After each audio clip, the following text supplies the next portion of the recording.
My name is Charlene. I'm 52 years old, and I've been sorting through Mama's things for 3 weeks now, ever since we laid her to rest in the red Georgia clay behind Mount Olive Baptist. The house still smells like her. That particular blend of cocoa butter on warm brown skin, Bengay for her arthritis, and the lingering ghost of collard greens she'd cook every Sunday with ham hocks that simmered all morning long. I keep expecting to hear her voice calling from the kitchen, asking me to bring her that good china from the dining room hutch, the pieces with the tiny pink roses that only came out for church ladies and special occasions. But Mama's voice is gone now, and all that's left are these boxes stacked up in her bedroom like cardboard tombstones, each one holding a lifetime of secrets I never knew existed. I'm sitting cross-legged on her hardwood floor, the same floor where I used to braid my daughter Keisha's hair every Sunday morning before church, listening to the gospel station while the hot comb heated on the stove. The afternoon sun slants through the lace curtains Mama made herself, casting shadows across photographs and documents that feel foreign in my hands. Outside, I can hear Mrs. Patterson next door watering her tomatoes, the spray from her hose hitting the chain-link fence in that rhythmic pattern that used to lull me to sleep when I was small. The first box held what I expected: church programs from 50 years of Sundays, recipes written in Mama's careful cursive on index cards yellow with age, report cards from my elementary school days with gold stars still shining. Normal things, the kind of memories that make you smile through tears and remember why you loved someone so fierce it felt like your heart might crack open. But this second box, Lord, this second box is different. My hands are shaking as I hold a photograph that can't possibly be real, can't possibly be my family.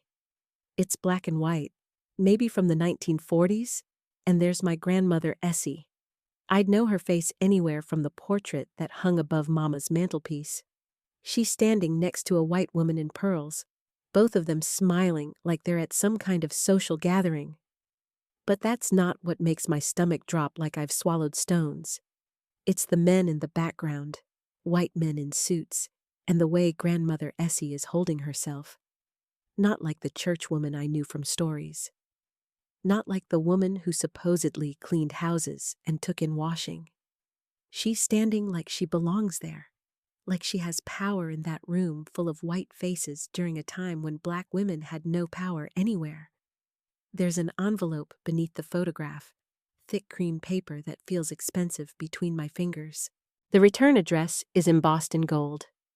Whitmore and Associates, Attorneys at Law. Inside, there are documents, contracts, payment records, receipts for services rendered. The dates go back to 1935, and they're all made out to Essie Mae Washington Special Collections. Special Collections. What in God's name does that mean? The paper feels wrong in my hands, too smooth, too clean for something that old. But the ink is faded in places, and there's that musty smell that old documents get when they've been stored in attics and basements for decades. I squint at the handwriting, trying to make sense of words that dance in front of my eyes like they don't want to be read. Payment for services rendered, collection of outstanding debts, enforcement activities in the colored district. Enforcement activities. The words hit me like cold water, and suddenly I'm remembering things that never made sense before. How Grandmother Essie always had nice things when other black families were struggling. How people in the neighborhood would get quiet when she walked by, not out of respect, but something else, something that looked like fear. How Mama would change the subject every time I asked about her mother's work, about where the money came from for the house, for the car, for the way we lived better than most black families in rural Georgia during the Depression. I set the document down with hands that won't stay steady and reach for another photograph. This one shows Grandmother Essie with two other black women I don't recognize. All of them dressed in fine clothes, standing in front of what looks like a juke joint. But there's something in their posture, something in the way they're looking at the camera, that doesn't match the smiles on their faces. Behind them, barely visible in the shadows, I can make out figures on the ground.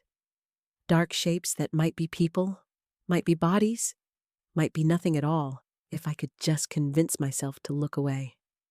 But I can't look away. There's a letter tucked behind the photograph, written in Mama's handwriting, but dated just 5 years ago. My heart pounds as I unfold it, the paper crackling like autumn leaves. Charlene, it begins. If you're reading this, then I'm gone, and you're probably wondering about things that don't make sense. Your grandmother Essie wasn't the woman you thought she was. None of us were. During Jim Crow, when black folks had nothing and nobody to protect us, some of us made choices. Hard choices. Choices that kept us alive, but cost us our souls. The Whitmore family owned half this county, including the sheriff and the judge. They needed people who could go into the colored sections, collect debts, handle problems that white folks couldn't handle themselves. They needed people who looked like us, who could walk among us without raising suspicion. Essie was good at it. Too good. She collected more than money. She collected secrets, information, reasons to make people disappear. And when folks couldn't pay what they owed, when they caused trouble for the Whitmore's business interests. The letter falls from my hands like it's on fire. I can't read anymore, can't process what Mama is telling me about the woman who raised her, about the foundation our entire family was built on. Outside, the church bells start ringing for evening service at Mount Olive, the same church where Grandmother Essie sat in the front pew every Sunday, where she led the women's auxiliary, where she was buried with full honors as a pillar of the community. The sound echoes through the house like a judgment, like God Himself is asking me what I plan to do with this knowledge that's burning a hole through my chest. I think about my daughter Keisha, about my grandbaby, who's just learning to walk, about the stories I've told them about their heritage, about strength and dignity and survival, about how our family made it through the worst times in American history with their heads held high and their faith intact. All lies, built on a foundation of blood and betrayal that I never knew existed. The hot comb on Mama's stove has been cold for weeks now, but I swear I can smell the familiar scent of hair grease heating up, can hear the sizzle as it straightened our edges every Sunday morning. Normal sounds from a normal life that suddenly feels like it belongs to someone else entirely. I pick up another photograph, and this time I recognize the location. It's downtown, in front of the old courthouse that's now a museum. Grandmother Essie is shaking hands with Sheriff Coleman, the man who terrorized black families for 30 years. But she's not cowering, not looking down at her feet like black women were supposed to do. She's looking him straight in the eye, and he's smiling at her like they're old friends, like they're partners. The afternoon light is fading now, casting long shadows across Mama's bedroom floor, and I realize I've been sitting here for hours, surrounded by the ruins of everything I thought I knew about my family. My knees ache from sitting cross-legged, and there's a crick in my neck from hunching over these damning documents. But I can't stop reading. Because somewhere in this box of secrets, there's got to be an explanation. Some reason that makes sense of how my grandmother survived. How she kept her family fed and housed and safe during the most dangerous time to be black in the South. Some justification for the choices she made that doesn't make me sick to my stomach when I think about the blood on her hands. There's got to be more to the story than this. There has to be, because if there isn't, if Grandmother Essie really was what these documents say she was, then everything I've built my life on, every story about strength and perseverance I've passed down to my children, is nothing but a lie wrapped in Sunday church clothes and perfumed with cocoa butter. and I don't know how to live with that truth. I'm still staring at that photograph of Grandmother Essie and Sheriff Coleman when I hear Keisha's car pulling into the driveway. That familiar rumble of her old Honda that needs a new muffler but keeps running anyway. The sound cuts through my paralysis like a knife, and suddenly I'm scrambling to shove everything back into the box, my hands shaking so bad I can barely grip the papers. But it's too late. The front door slams, and I can hear her heels clicking across the hardwood in the living room. That particular rhythm she makes when she's tired from her shift at the hospital, but trying to keep her energy up for whatever mess she thinks she's walking into. "Mama?" Her voice carries down the hallway, thick with that worried tone she's been using ever since Grandmama's funeral. "You still in here going through boxes? You need to eat something." I try to answer, but my throat feels like it's coated with cotton balls soaked in church communion wine. The letter is still in my lap, Mama's handwriting spelling out truths that could destroy everything Keisha believes about where she comes from, about who she comes from. "Mama, I know you hear me." Her footsteps are getting closer, and I can smell the antiseptic from the hospital still clinging to her scrubs, mixed with the vanilla body spray she always uses to cover it up. "I brought you some of Sister William's cornbread from the church kitchen. She said you haven't been eating right." I manage to fold the letter and slip it under my thigh, just as Keisha appears in the doorway, her nurse's shoes squeaking against the floor.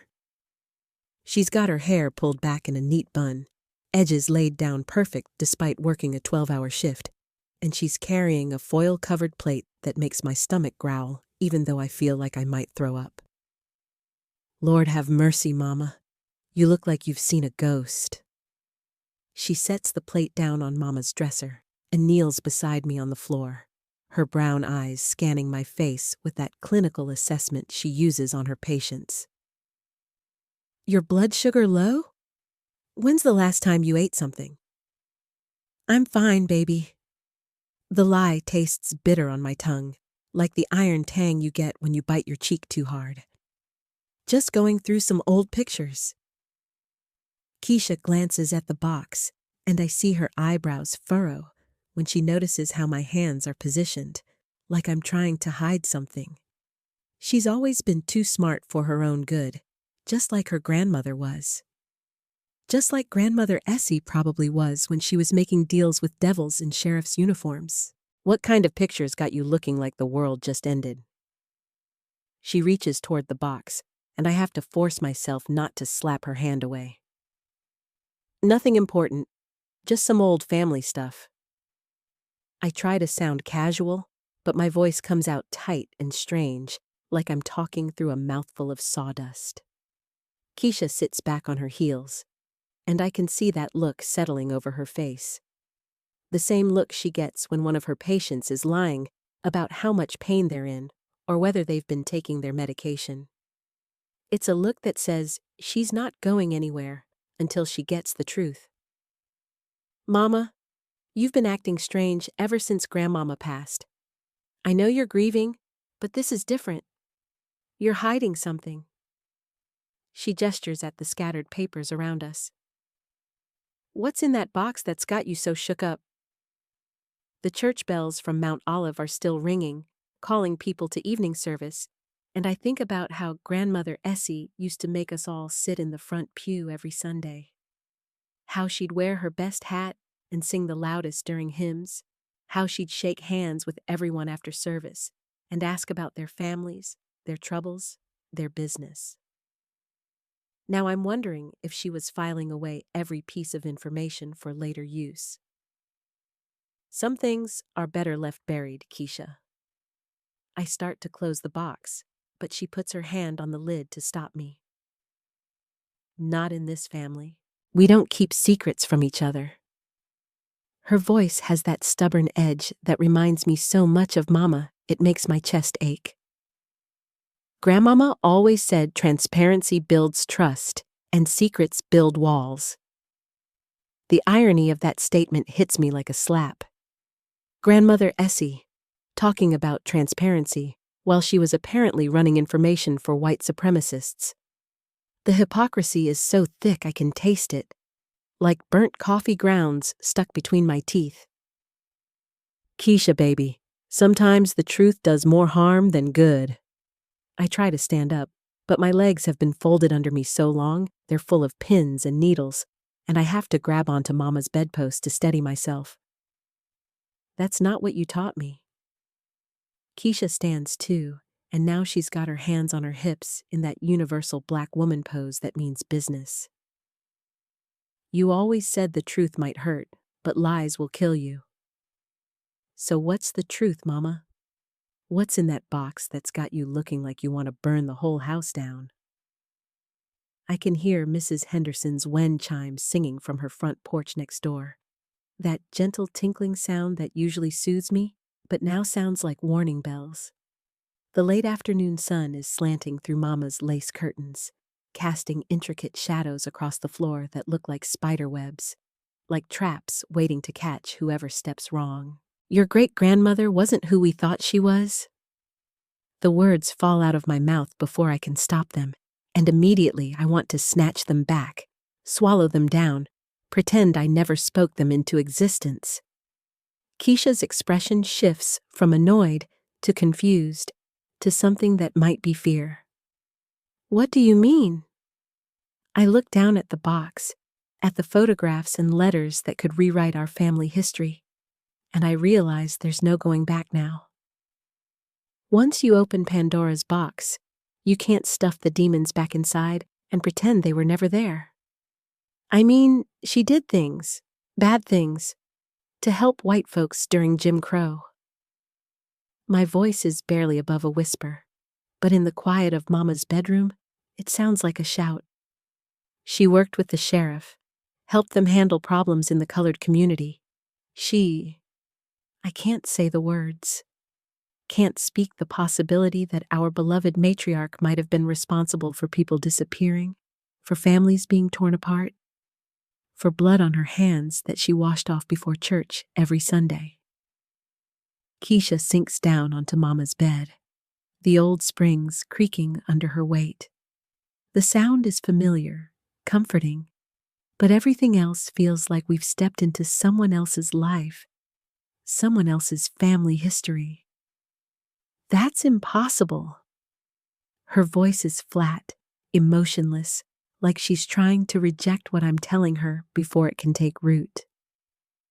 Great-grandmama was a pillar of the community. She helped people. She fed hungry families. She took care of sick folks. She did those things too. I sit down beside her on the bed, careful not to let the letter slip from under my leg. People are complicated, baby, especially during times when staying alive meant making impossible choices. But working with Sheriff Coleman? Keisha's voice cracks on his name, and I know she's thinking about all the stories we've heard about that man, all the terror he brought to black families in this county. Mama, that man was a monster. He lynched people. He burned down churches. I know. The words taste like ashes in my mouth. I know what he was, and according to what I found, your great-grandmother worked with him. We sit in silence for a moment, the weight of this revelation settling between us like a third person in the room. Outside, I can hear the evening sounds of the neighborhood, dogs barking, children playing in their yards, the distant hum of traffic on the main road. Normal sounds from a normal world that suddenly feels very far away. Show me. Keisha's voice is steady now, determined. Show me what you found. I want to refuse, want to protect her from this knowledge that's already eating me alive from the inside. But I can see in her face that she's not going to let this go, and maybe that's for the best.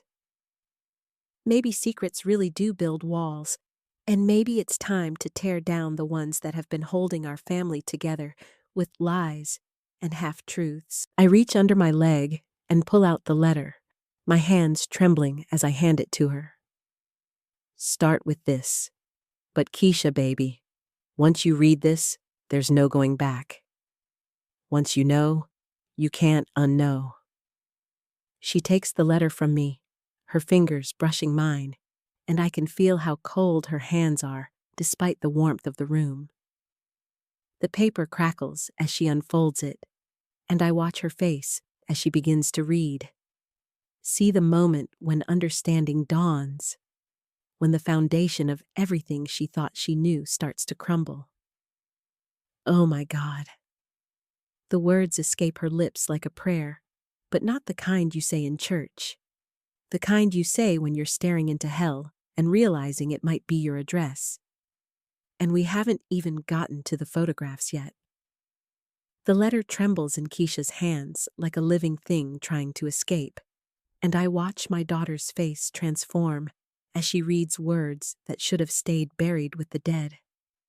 Her brown eyes, so much like Mama's, grow wide and then narrow, and I can see her mind working, trying to make sense of what she's seeing. Dear Viola, she reads aloud, her voice getting smaller with each word. Sheriff Coleman appreciates your assistance with the Johnson matter. The family has been relocated as discussed, and your discretion in this affair ensures the continued safety of your own household. Your cooperation in identifying troublemakers in the community remains invaluable. Enclosed, find your compensation as agreed. She looks up at me, and there's something breaking behind her eyes. Mama, this is signed by Deputy Marshal Williams, from 1954. The smell of Mama's lavender sachets, tucked in every drawer and closet, suddenly feels cloying, too sweet, like it's trying to cover up something rotten underneath. I can taste the bitterness of betrayal coating my tongue, mixing with the lingering sweetness of the pound cake we ate after the funeral, turning everything in my mouth to ash. The Johnsons disappeared that summer, I say quietly, my voice barely audible over the sound of my own heartbeat thundering in my ears. Remember how Mama used to talk about them? Said they packed up and moved north for better opportunities. Said she helped them get ready to go.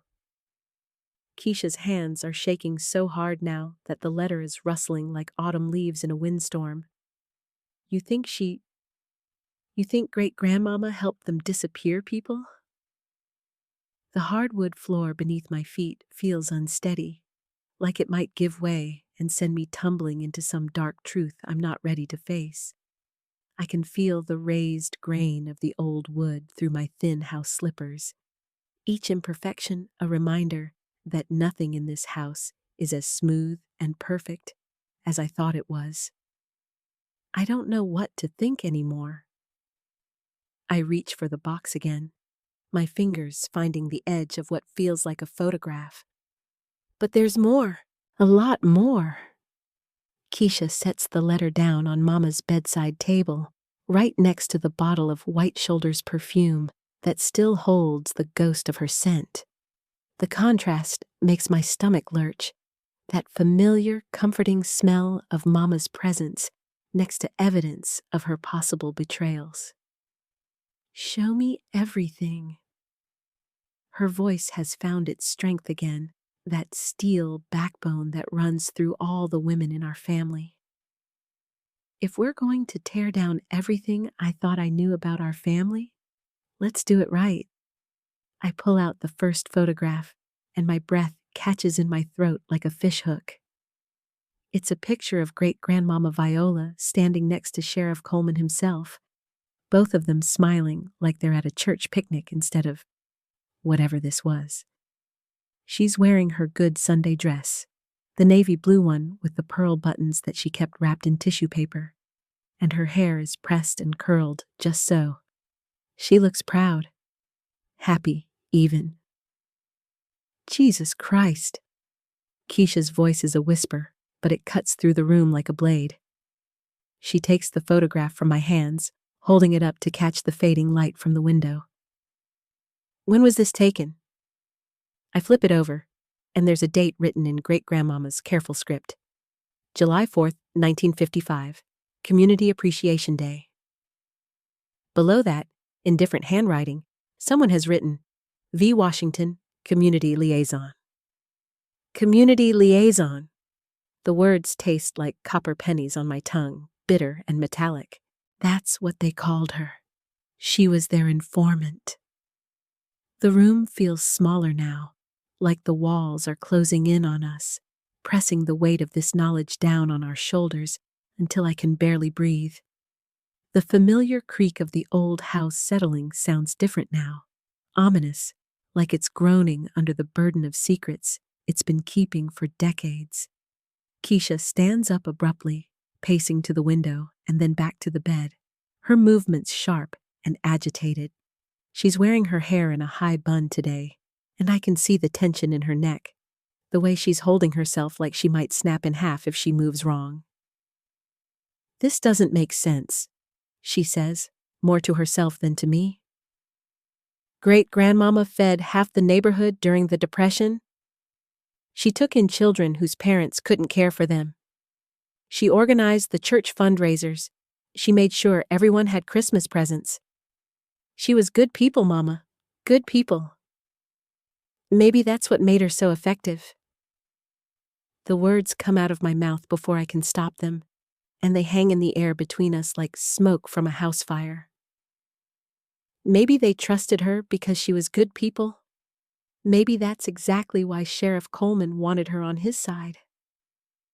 The sound of children playing in the street drifts through the window, their laughter and shouts so innocent, so free from the knowledge of what adults are capable of. I remember being that young, that certain that the grown-ups in my life were heroes, that the stories they told me were true, that the world was divided cleanly between good and evil, with no gray spaces in between. There's more. I reach back into the box, my fingers finding what feels like a small bundle wrapped in cloth. As I pull it out, the fabric falls away to reveal a roll of bills. Old money, 10s and 20s that look like they've been handled but carefully preserved. There's a rubber band around them, and tucked under the band is a small piece of paper with numbers written on it. Keisha takes the money from me, counting it quickly. "Mama, this is almost $300. In 1950s money, that's..." She trails off, doing calculations in her head. "That's like $3,000 today, maybe more."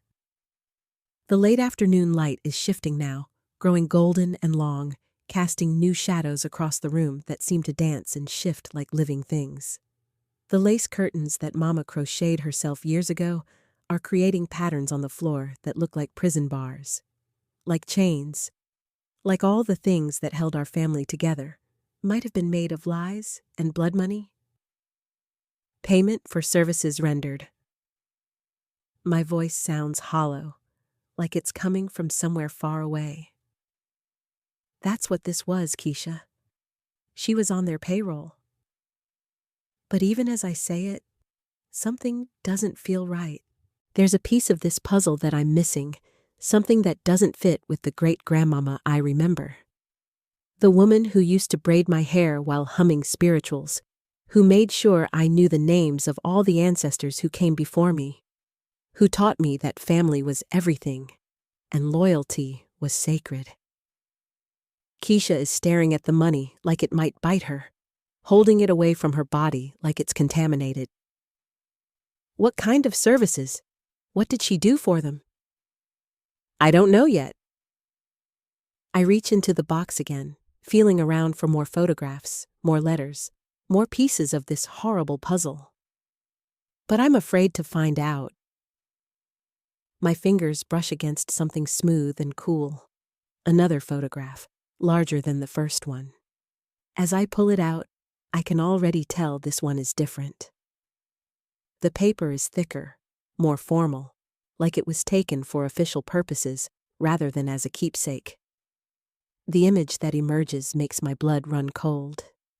It's a group photograph, taken outside what looks like the old county courthouse. There are maybe a dozen people in it, all white except for great-grandmama Viola, who stands slightly apart from the group, her hands clasped in front of her like she's posing for a church directory. But the white folks in the picture? I recognize some of them from the old stories, the whispered conversations that stopped when children walked into rooms. Sheriff Coleman is there, of course, standing in the center like he owns the world. But there's also Judge Patterson, who was known for his harsh sentences for black defendants. There's Mayor Hutchins, who fought against integration until his dying day. And there's Dr. Whitmore, the coroner who ruled so many suspicious deaths as accidents or suicides. Oh, God. Keisha's voice breaks on the words. Mama, look at this. Look who she's standing with. The photograph feels heavy in my hands, weighted with implications I don't want to understand. These weren't just random white folks. These were the power structure of our county during some of the worst years of Jim Crow. These were the men who decided who lived and who died, who prospered and who disappeared into the night. And great-grandmama Viola is standing right there with them, smiling for the camera like she belongs. The smell of evening is starting to creep through the windows, that mixture of cooling air and grass and the distant aroma of someone's dinner cooking. Normal smells from a normal evening that feels anything but normal now. My whole body feels cold despite the warmth of the day, like this knowledge is freezing me from the inside out. Turn it over, Keisha says quietly. See if there's a date. I flip the photograph, dreading what I might find. The back is covered with handwriting. Not great-grandmama's careful script this time, but someone else's hurried scrawl. As I read the words, the room starts to spin around me like I'm caught in a tornado. Community Safety Committee, Annual Meeting, 1956. Special recognition for outstanding service in maintaining order and identifying threats to community stability.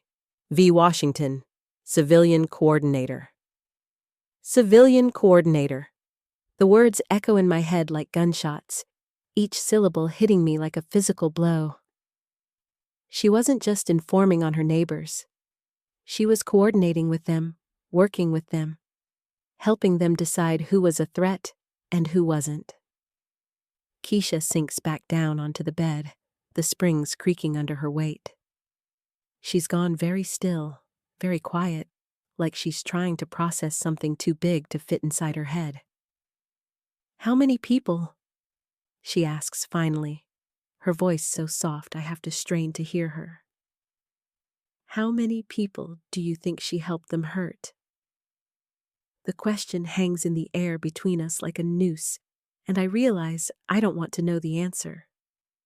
But the box is still sitting there on the floor, still full of secrets and revelations that could destroy what's left of our family's foundation. And somewhere in that tangle of photographs and letters and blood money, there might be names, there might be faces. There might be a reckoning that's been waiting 68 years to come home. I don't know, I whisper, but even as I say it, I'm reaching for the box again, my hands moving of their own accord. But I think we're about to find out. The next thing I pull from the box isn't a photograph or a letter. It's a small leather journal, bound with a piece of twine that's gone soft and frayed with age. The cover is worn smooth from handling, and when I untie the string, the leather falls open like it's been waiting decades to spill its secrets. Great-grandmama's handwriting fills every page, but this isn't the careful script from her letters. This is hurried, urgent, like she was racing against time to get it all down. The first entry is dated January 1953, and as I read the opening lines, the taste of bile rises sharp and acidic in my throat. Sheriff Coleman says the Hampton boy been talking too much about organizing. Says his mama been asking questions about her husband's accident at the mill. Need to keep watch on that family. They getting ideas above their station. My hands shake as I turn the page. Entry after entry, name after name, family after family. The Washingtons on Pine Street. Too uppity, need watching. The Crawford girl who went up north for college. might bring back trouble ideas. Old Mr. Jenkins, who ran the general store and gave credit to folks when times were hard. Letting his customers get too comfortable might need reminding about his place. Mama, Keisha's voice cuts through the sound of my own ragged breathing. What is it? What does it say? I can't answer her right away because the words are swimming in front of my eyes like they're written in water. Each entry is a person, a family, a life that great-grandmama was cataloging and categorizing like livestock. And worse than that, she was enjoying it. There are little notes in the margins, observations about people's habits and weaknesses, details that could only come from someone who was watching, listening, waiting for the right moment to strike. The smell of old paper and ink mingles with the lingering scent of Mama's lavender sachets, creating a combination that makes my stomach turn. This room that used to feel like sanctuary now feels like a tomb, full of bones and secrets that should have stayed buried. She kept records, I finally managed to say, my voice sounding strange and distant even to my own ears. She kept detailed records of everyone she was watching, everyone she reported on. It's all here, Keisha. Every family, every person, every reason she gave them for why someone was dangerous. Keisha slides down from the bed onto the floor beside me, her knees bumping against mine on the hardwood. When she reaches for the journal, I almost pull it away, wanting to protect her from what's inside. But she's a grown woman, and this is her legacy too, her burden to carry. She reads silently for several minutes, her face growing paler with each page. When she looks up at me, there are tears tracking down her cheeks like silver threads. The Johnson family, she whispers. It's all here. She watched them for months before they disappeared. She documented everything, who visited their house, what time Mr. Johnson left for work, when the children played outside. She was building a case against them. I lean over to read where she's pointing, and there it is in great-grandmama's careful handwriting. Johnson boy been talking to folks about voting rights. Wife been teaching other women to read. Getting dangerous. Sheriff says it's time for them to move along. The entry is dated 3 days before the Johnsons vanished. Move along. The euphemism sits in my mouth like ash, bitter and choking. We both know what that really meant. Nobody just moved along in 1954 Georgia, not without help, not without consequences, and especially not families who were getting dangerous by teaching people to read and talking about voting. I flip through more pages, and the scope of great-grandmama's operation becomes clear. This wasn't occasional informing. This was systematic surveillance of the entire Black community. She had notes on the preacher, who was too political in his sermons, the teacher, who was too encouraging to her students, the teenagers who walked too tall and looked white folks in the eye. She was keeping tabs on anyone who showed signs of what she called uppity behavior. But what makes my skin crawl, what makes the evening air through the windows feel like ice against my face, is the tone of her writing. There's pride in these pages, satisfaction. She writes about maintaining order and keeping the peace like she's doing God's work. Look at this, Keisha says, pointing to an entry from July 1954. Sheriff says I'm the best civilian coordinator they ever had. Says I understand my people better than anyone. Gave me a bonus for the information about the Hampton boys' plans to register voters. Maybe now folks will learn to stay in their place. The word bonus hits me like a slap. All that money in the envelope? It wasn't just payment for information. It was reward money, bonuses for successful operations, commissions for families disappeared, and troublemakers silenced. I think about all the stories great-grandmama used to tell me, about how she helped people find opportunities up north, how she connected families with jobs and safe places to live. I think about how proud I used to be of her, how I used to brag to my friends about my great-grandmother, who helped so many people during the hard times. Every single story was a lie. She wasn't helping people find opportunities. She was helping authorities identify them as threats. She wasn't connecting families with safety. She was marking them for removal. The journal slips from my hands and falls to the floor with a soft thud that seems to echo through the room like a gunshot. My whole body is shaking now, trembling like I'm standing in a winter storm instead of a warm Georgia evening. The hardwood floor feels unsteady beneath me, like the foundation of the house itself is crumbling away. How many? Keisha's voice is barely a whisper. How many families do you think she helped them destroy? I look at the journal lying open on the floor, at the pages and pages of names and dates and carefully documented surveillance. There have to be hundreds of entries, spanning years of systematic betrayal. Hundreds of people who trusted her, who saw her as a pillar of the community, who never suspected that their neighbor was cataloging their every move for the white authorities. I don't know, I say. But even as the words leave my mouth, I'm reaching into the box again, compelled by some horrible need to know the full extent of the damage. My fingers close around another bundle of papers, tied with the same kind of twine as the journal. These aren't letters or photographs. They're official documents. Reports typed on letterhead, carbon copies of forms filed with the sheriff's department and the county clerk's office. And at the bottom of each page, in the space marked Civilian Informant, is great-grandmama's careful signature. The first document is a missing persons report for the Johnson family, filed 4 days after they disappeared. But it's not a report asking for help finding them. It's a report documenting their voluntary relocation and recommending that no further investigation be conducted.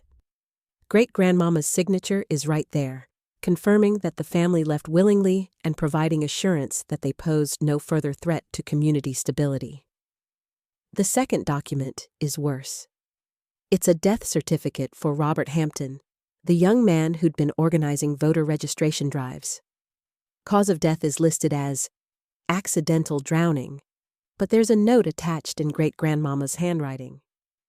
Subject was planning to register additional voters before accident occurred.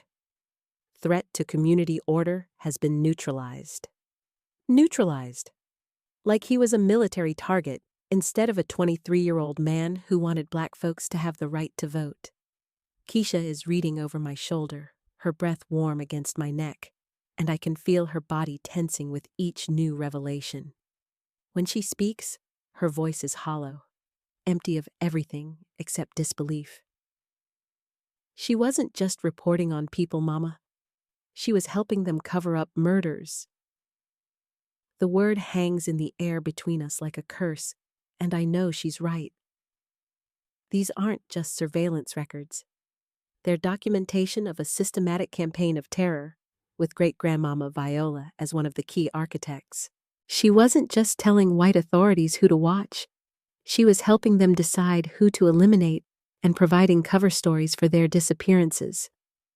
The evening light is fading now, casting long shadows across the bedroom floor. And in the growing darkness, the boxes of documents look like graves.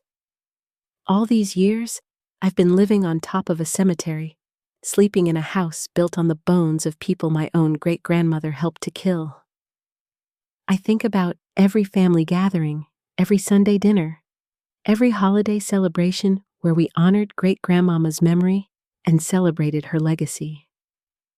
I think about the stories we told our children about her strength and courage, about how she navigated the dangerous waters of Jim Crow Georgia with grace and wisdom. All of it built on lies, all of it built on blood. What are we supposed to do with this? Keisha asks, gesturing at the scattered documents and photographs.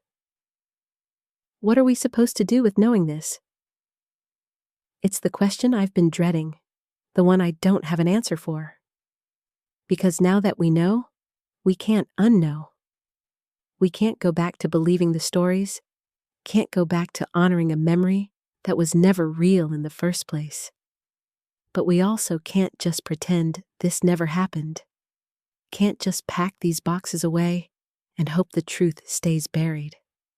Somewhere out there might be descendants of the families great-grandmama helped to destroy.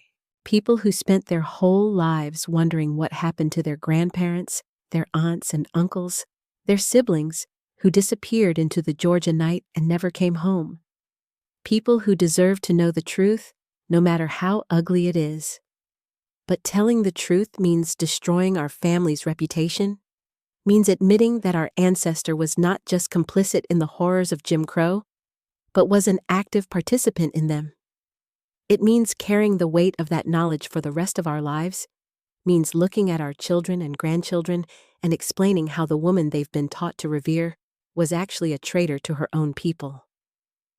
The box is still half full, still holding more secrets, more revelations, more pieces of a puzzle I'm no longer sure I want to complete.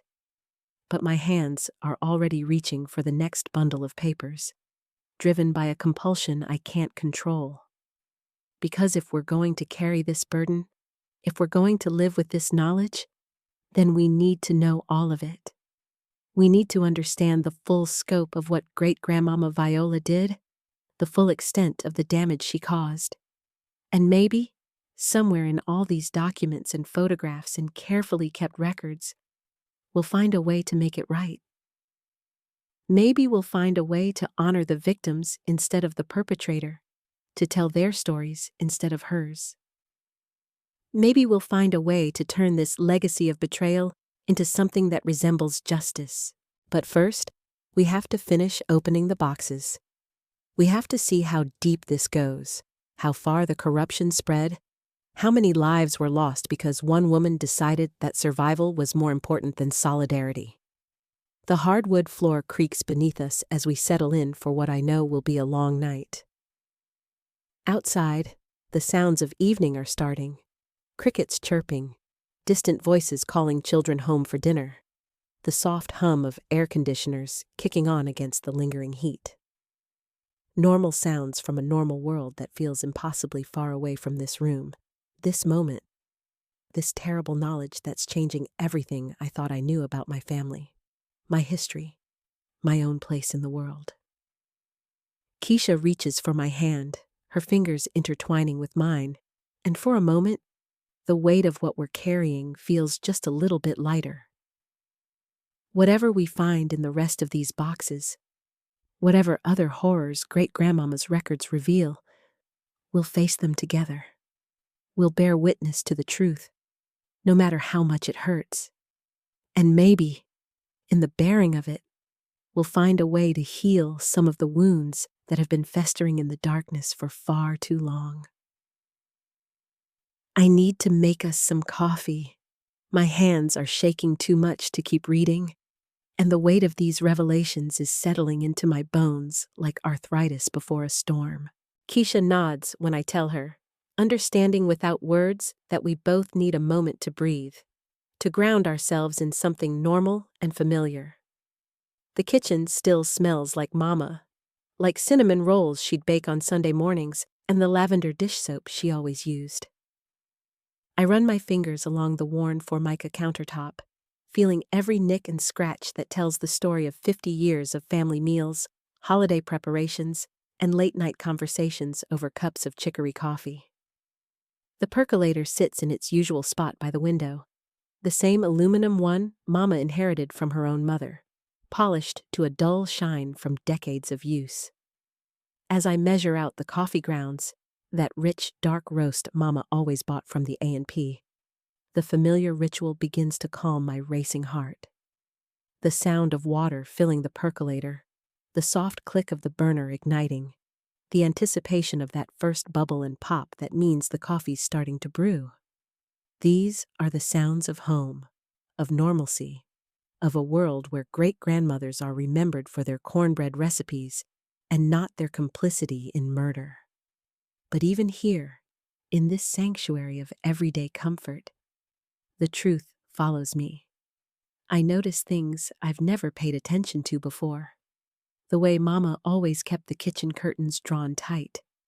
How she'd go quiet whenever neighbors mentioned families who'd moved away suddenly.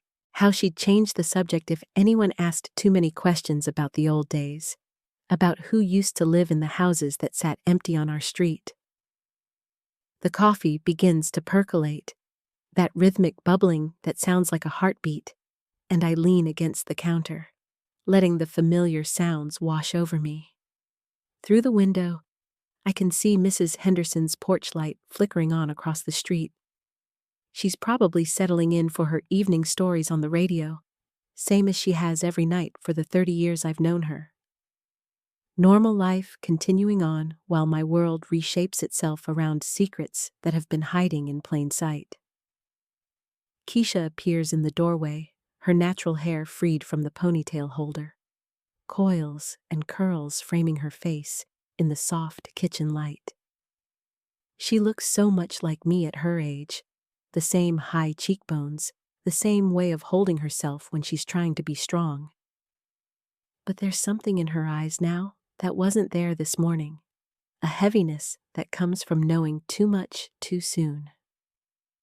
"Mama," she says, and her voice carries the weight of generations. I keep thinking about all those Sunday dinners, all those times great-grandmama would sit at the head of that table, blessing the food, talking about how we needed to stick together as a family, how blood was thicker than water. I pour coffee into 2 of Mama's good cups, the china ones with tiny roses painted around the rim that she only brought out for special occasions. The liquid is dark as Mississippi mud, steam rising from the surface carrying that bitter, comforting aroma that's been the backdrop to every important conversation in this family for as long as I can remember. She'd always say grace before we ate, I tell Keisha, handing her a cup and watching her wrap her fingers around the warm porcelain. Long, elaborate prayers thanking God for his protection, for keeping the family safe through hard times. I used to think she was talking about slavery, about Jim Crow, about all the things our people had to survive. But now I understand she was thanking God for keeping her own secrets safe, for protecting her from the consequences of her choices. Every blessing over Sunday ham, every prayer of gratitude over collard greens and cornbread, was really a prayer of relief that another week had passed without anyone discovering what she'd done. The kitchen feels smaller suddenly, the walls closing in with the weight of memory. I think about all the family recipes she passed down, the perfect ratio of sugar to cornmeal in her famous cornbread, the way she'd season her greens with just a hint of apple cider vinegar, how she'd make her sweet potato pie with a touch of bourbon that she claimed was her secret ingredient. All of it feels tainted now, contaminated by the knowledge of what those same hands had done.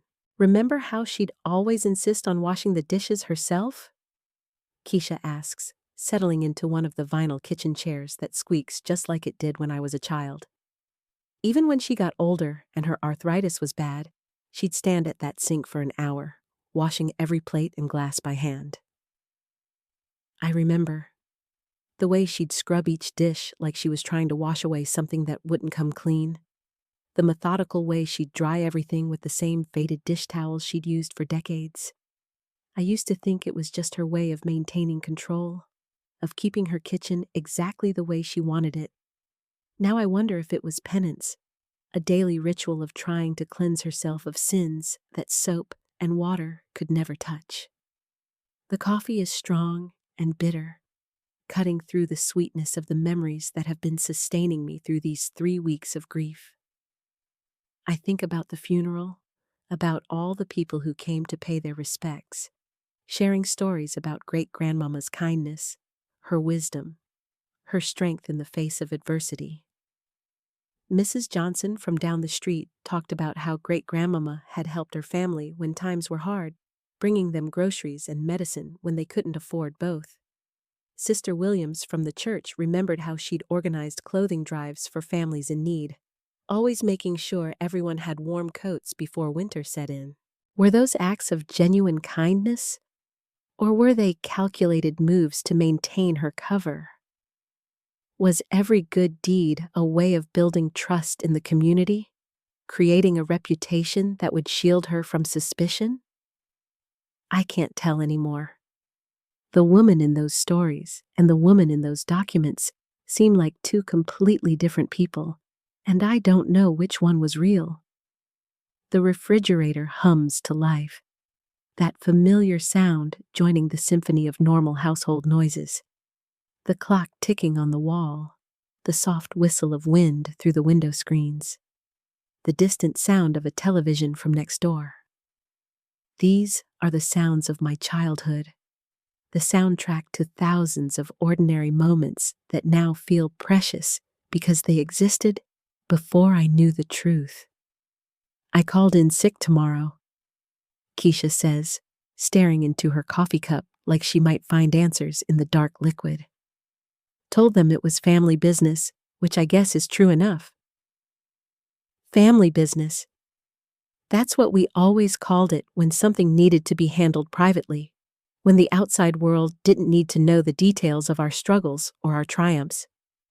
But this isn't the kind of family business that gets resolved over a pot of coffee and a kitchen table conversation. This is the kind that changes everything, that rewrites history, and forces you to question every story you've ever been told about who you are and where you come from. I get up to check on dinner. The pot roast I put in the slow cooker this morning, before we found the boxes, when the biggest worry on my mind was whether I'd remembered to add enough onions. The meat is tender now, falling apart at the touch of a fork, surrounded by carrots and potatoes that have absorbed all the rich, savory flavors. It's one of Mama's recipes, one she learned from her own mother, passed down through generations of women who gathered in kitchens just like this one, sharing food and stories and the accumulated wisdom of survival. But how much of that wisdom was built on compromise? How many of our family traditions have their roots in the choices great-grandmama made to protect herself and her children, even if it meant sacrificing other people's families? The recipe cards in Mama's neat handwriting suddenly feel like artifacts from a museum, relics of a past I'm no longer sure I want to claim. We need to eat something, I tell Keisha, though the thought of food makes my stomach turn. But I know we need to keep our strength up, need to maintain some semblance of normal routine while we figure out how to carry this burden.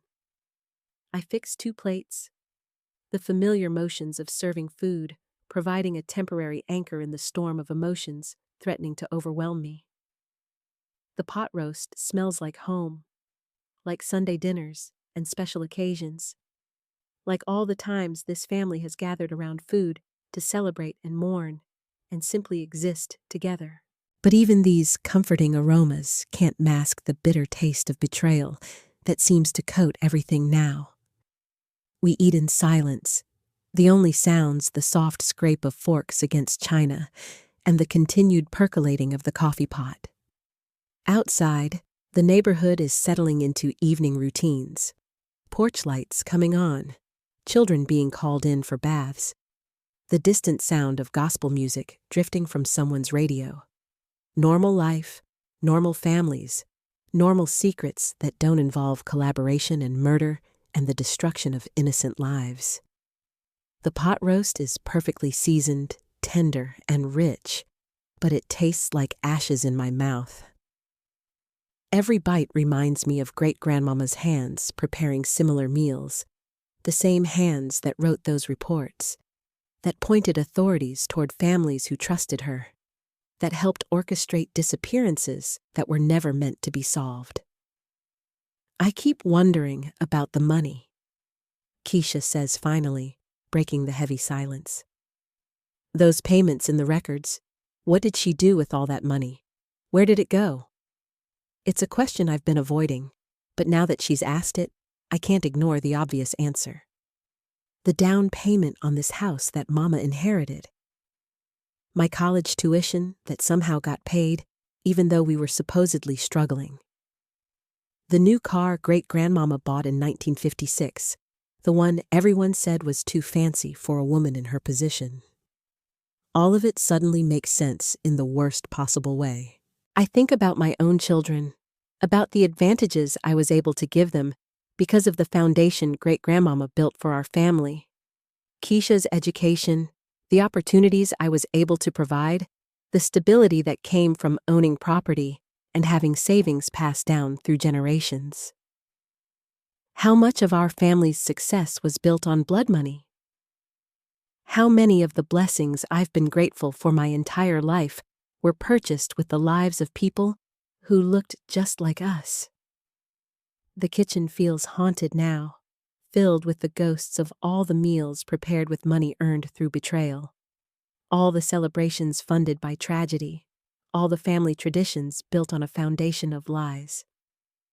I look around at the familiar space, the checkered linoleum floor, the yellow walls that Mama painted herself, the collection of ceramic roosters on the windowsill, and wonder how many other families should have had kitchens like this, should have had the chance to build their own traditions and pass down their own recipes.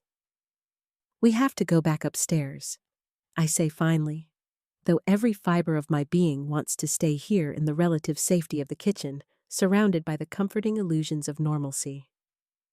We have to finish reading those documents. Keisha nods, understanding that there's no path forward except through the truth, no matter how much it hurts.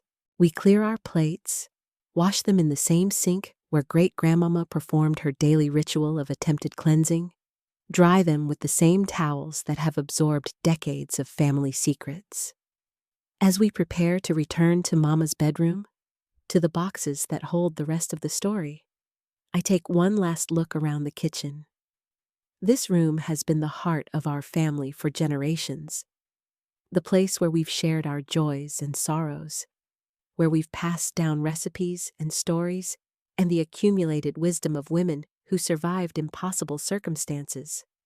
But now I understand that survival sometimes comes at a price too high to calculate, and that the stories we tell ourselves about our strength and resilience might be hiding truths too terrible to acknowledge. The kitchen will never feel the same, will never again be the pure sanctuary of family love and tradition that it was this morning.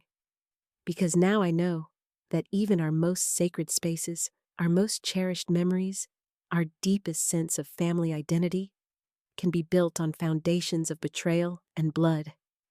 And once you know that, once you've seen the documents and read the reports and understood the scope of the damage, you can never unknow it. The coffee pot gives one final bubble and falls silent, the brewing complete.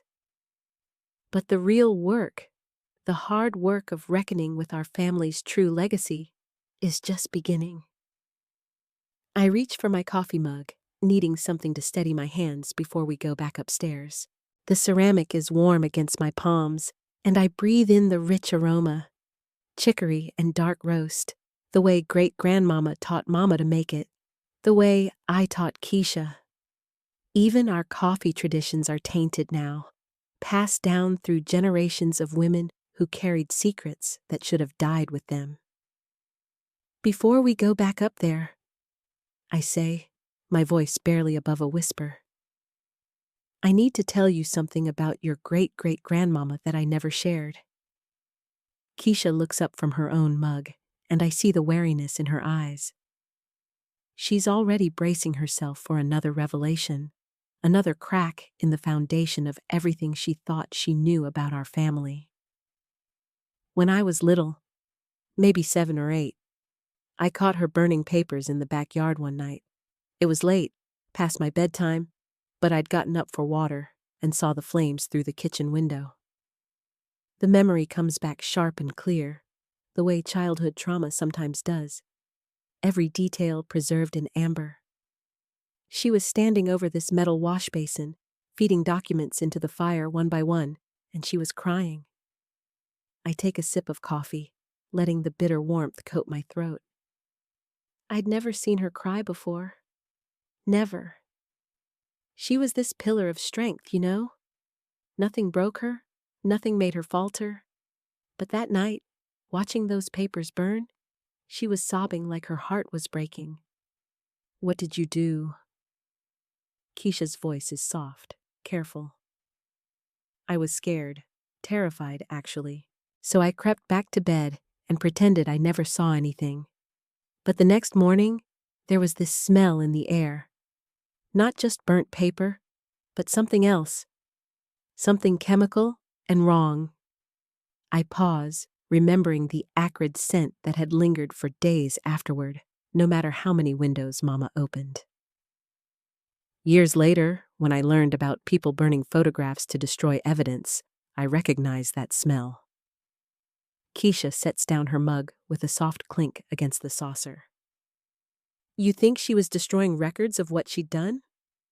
"I think she was trying to, but clearly not all of them." I gesture toward the ceiling, toward Mama's bedroom where the boxes wait like time bombs. Maybe she couldn't bring herself to destroy everything. Maybe she kept some as insurance, or maybe... I trail off, not wanting to voice the possibility that's been growing in my mind. Maybe what? Maybe she kept them because she was planning to confess. To tell the truth someday. The words taste like ashes, like the memory of that night when I watched my great-grandmother try to burn away her sins. Think about it. Why else would Mama have held on to those boxes? Why put them in her bedroom where she'd see them every day? We sit with that possibility, the idea that 3 generations of women in our family have carried this burden, each one perhaps planning to be the one who finally tells the truth, each one ultimately choosing silence instead. The grandfather clock in the hallway chimes 8 times, its deep bronze notes reverberating through the house. Soon it'll be full dark, and the thought of going through more of those documents by lamplight makes my skin crawl. But we can't stop now, can't leave this half-finished. The Johnson family deserves better than our cowardice. "There's something else," I say, the words coming out in a rush before I can stop them. "About the money, about where it went, I think I know." Keisha's eyes widen, and I see her grip tighten on her coffee mug. "Remember how Mama always said great-grandmama was so generous to the church? How she tithed more than anyone, always had extra for the building fund, always made sure the pastor's family never went without?" My voice is getting stronger now, fueled by anger and disgust at my own family's capacity for self-deception. I used to be so proud of that, thought it showed what kind of woman she was, how she put her faith first, even when times were hard. "Oh, God!" Keisha's voice is barely a whisper. She was trying to buy her way into heaven. All that blood money, all those payments for destroying families, and she thought she could just tithe it away, wash it clean by putting it in the collection plate.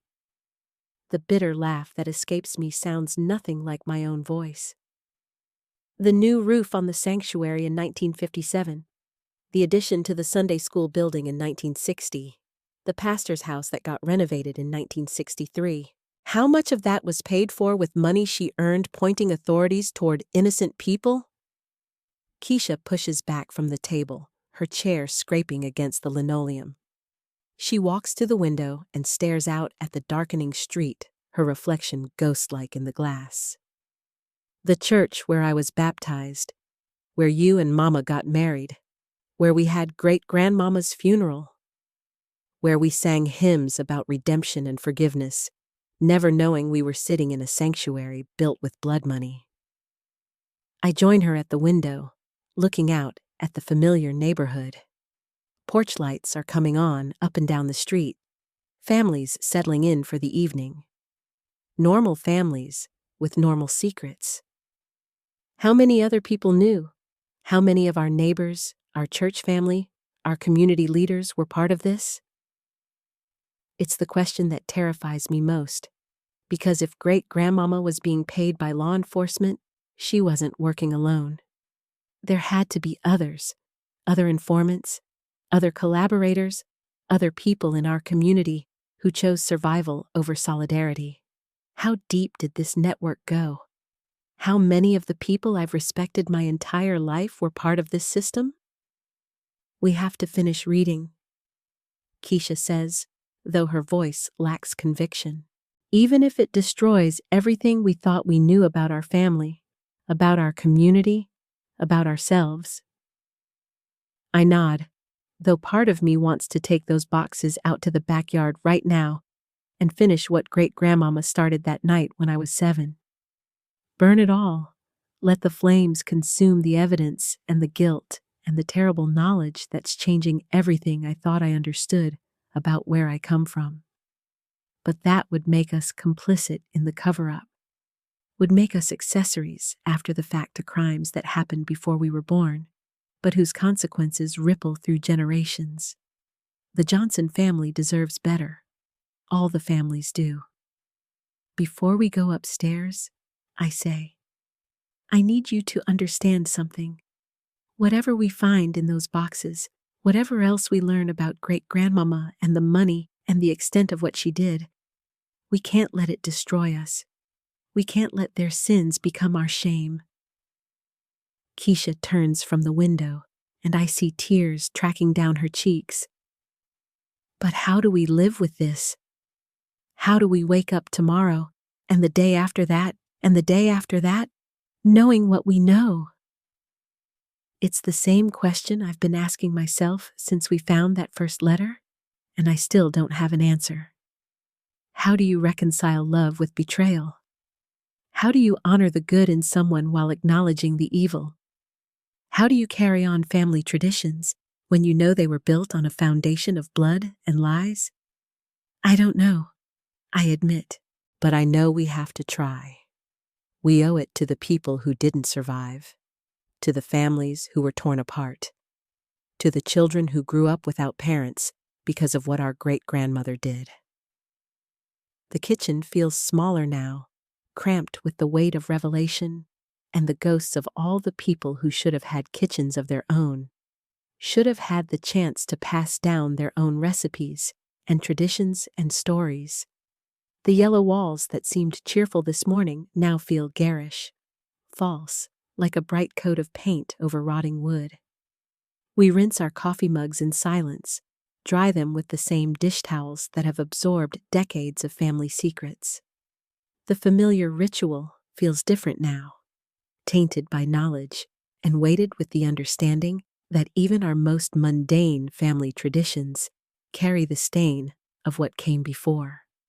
As we prepare to return to Mama's bedroom, I take one last look around the kitchen, at the ceramic roosters on the windowsill, at the checkered linoleum floor, at the table where 3 generations of women have shared meals and stories and the accumulated wisdom of survival. This room has been the heart of our family for so long, but hearts can be diseased, can pump poison through the body even as they keep it alive. Tomorrow, if we survive the rest of those documents, I'll have to figure out how to cook in this kitchen again. How to prepare meals that don't taste like guilt and betrayal. I'll have to learn how to honor the good memories while acknowledging the terrible truth that made them possible.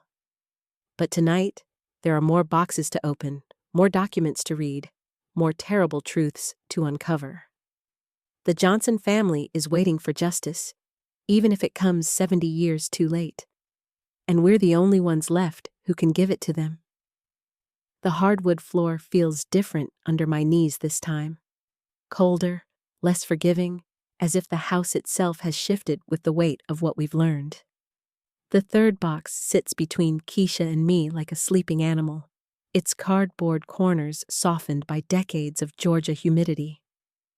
My hands shake as I lift the lid, and the musty smell of old paper mingles with something else. The faint scent of gardenia perfume that great-grandmama always wore, as if her essence still clings to these secrets she tried so hard to hide. More letters, Keisha whispers, but these are different. The paper is thicker, more official, with letterheads that make my stomach clench. Clayton County Sheriff's Department, Georgia Bureau of Investigation, Federal Bureau of Investigation. The dates span from 1952 to 1967, 15 years of collaboration, 15 years of our great-grandmother selling out her own people for government money. I pick up the first FBI document, and the typewriter ink is so faded I have to squint to read it. But the words, when they come into focus, hit like ice water in my veins. Subject, COINTELPRO Operation, Rural Georgia Surveillance Network. Asset, Martha Washington, codename Magnolia. Asset, I breathe, and the word tastes like ashes in my mouth. They gave her a codename, Magnolia, like she was some kind of spy. Keisha leans closer, her breath warm against my shoulder. What's COINTELPRO? FBI program to disrupt civil rights organizations. They infiltrated churches, community groups, families. My voice cracks on the last word. They turned neighbors against neighbors, family against family, and great-grandmama was part of it. The next document is a payment ledger, each entry written in great-grandmama's careful cursive. $50, information regarding Freedom Riders meeting at Mount Olive Baptist. $75, identification of voter registration organizers. $100, location of NAACP membership lists. The amounts are small, but in 1950s money, they would have meant the difference between having food on the table and going hungry, between keeping the lights on and sitting in darkness. My throat burns with unshed tears as I realize the terrible arithmetic of survival. Great-grandmama wasn't evil. She was desperate. A black woman in rural Georgia with children to feed and bills to pay, offered money by white men in suits who told her she was serving her country, protecting her community from outside agitators who would only bring trouble. Look at this one, Keisha says, holding up a carbon copy of a report. Her voice is hollow, mechanical. June 15, 1963. Asset Magnolia reports planned voter registration drive at New Hope AME Church. Recommends preemptive action to discourage participation. The date makes my blood freeze. June 15, 1963. 3 days before the church was firebombed. 3 days before Sister Mary Jenkins lost her leg trying to escape the flames. 3 days before the voter registration drive that could have changed everything for black folks in Clayton County was destroyed before it even began. Oh, God! The words escape me like a prayer, like a curse. She knew what they were going to do. The gardenia scent seems stronger now, cloying and sweet, mixing with the smell of old fear that seems to seep from these papers.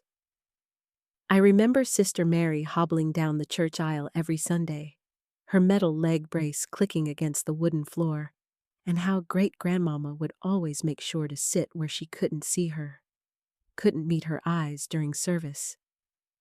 Now I know why. There's more, Keisha says, and her voice sounds like it's coming from underwater. She's holding a manila envelope marked, Photographs, Confidential. Her hands tremble as she opens it, and the black and white images that spill out tell a story I wish we didn't have to see. Great-grandmama at community meetings, her camera hidden in her purse, taking pictures of faces, license plates, anything that could identify people who dared to organize for their rights. Great-grandmama shaking hands with white men in dark suits outside the courthouse. Great-grandmama counting money, our blood money, while sitting at this very kitchen table where we just shared coffee and tried to make sense of her betrayal.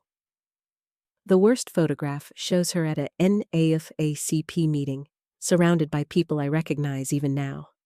Mr. Theodore from the grocery store, Sister Williams from the choir, young Pastor Henderson before his hair went gray. All of them smiling, trusting, including her in their circle of resistance while she documented their faces for the FBI files that would destroy their lives. How many people went to jail because of her? Keisha asks. How many lost their jobs, their homes, their families? I don't answer because I can't. The numbers would be too terrible to speak aloud. Instead, I reach for another document, this one a commendation letter from the FBI field office in Atlanta. Asset Magnolia has proven invaluable in our efforts to maintain stability in rural Georgia. Her intelligence has prevented numerous incidents of civil unrest and has led to the successful neutralization of several agitation networks. Neutralization, such a clinical word for the destruction of dreams, the crushing of hope, the systematic dismantling of everything our people fought to build in those terrible, hopeful years when change seemed possible. The floorboards creak as Keisha shifts position, and the sound echoes through the empty house like footsteps of all the ghosts we're disturbing. The bedroom windows rattle in their frames, and I wonder if it's just the evening wind or the spirits of everyone great-grandmama betrayed, finally finding their voices after decades of enforced silence. There's something else, I say, pulling out a thick folder marked Termination 1967. She stopped working for them. The termination letter is brief, professional, cold. Asset Magnolia will cease operations effective immediately. Final payment of $500 enclosed. All documentation must be destroyed within 30 days of receipt. But great-grandmama didn't destroy the documentation. She kept it all, every letter, every photograph, every receipt for 30 pieces of silver. Kept it like a cancer in these boxes, hidden away, but never forgotten, eating at her conscience for the rest of her life. Why did she stop? Keisha asks. The answer comes in a newspaper clipping tucked behind the termination letter. The headline reads, "Local woman dies in police custody." The photograph shows a young black woman, maybe 25, with kind eyes and natural hair. The article is brief, clinical. Diane Thompson, 25, died while in custody at Clayton County Jail. Thompson was arrested during a voter registration drive. Cause of death listed as heart failure. But I know Diane Thompson's real story because it's written in great-grandmama's shaky handwriting on the back of the clipping. They said she would just be questioned. They said she would be released the next day. They said no one would be hurt. I gave them her name. I gave them her address. I killed this child as surely as if I put my hands around her throat. The words blur as tears finally come, hot and bitter as the coffee we shared downstairs. Diane Thompson was somebody's daughter, somebody's sister, somebody's hope for the future. And great-grandmama's information put her in that jail cell where she died alone, afraid, probably calling out for her mama, who would never know what really happened to her baby girl. This is why she stopped, I whisper. This is why she kept all these documents, not as trophies, but as evidence, as confession. Keisha is crying too now, silent tears that catch the lamplight like broken glass. She was going to tell someone, eventually. She was building a case against herself. The realization hits us both at the same time. Great-grandmama didn't keep these documents to protect herself. She kept them to destroy herself. Every letter, every photograph, every receipt was a piece of evidence that could have sent her to prison, could have exposed the entire network of informants and collaborators that the FBI had built in rural Georgia. She was going to confess, maybe to the families of the people she'd betrayed, maybe to the church, maybe to some journalist or civil rights lawyer who could use the information to seek justice. But then she got sick. Then she got old. Then she died before she could find the courage to face what she'd done. We have to finish what she started, I say, though the words feel like swallowing ground glass. We have to make this right. How? Keisha's voice breaks on the single word. How do you make right 15 years of betrayal? How do you apologize to dead people? How do you ask forgiveness from families that were torn apart, communities that were destroyed? I don't have answers, but I have these documents, these photographs, these confessions written in great-grandmama's careful hand. I have the names of FBI agents who are probably still alive, still collecting government pensions for their work in maintaining stability by crushing the spirits of people who only wanted to vote, to organize, to claim their basic human rights. We start by telling the truth, I say. All of it. Every name, every date, every dollar they paid her to betray her own people. The fourth box contains financial records, bank statements, deposit slips, a small ledger where great-grandmama tracked every payment from the FBI.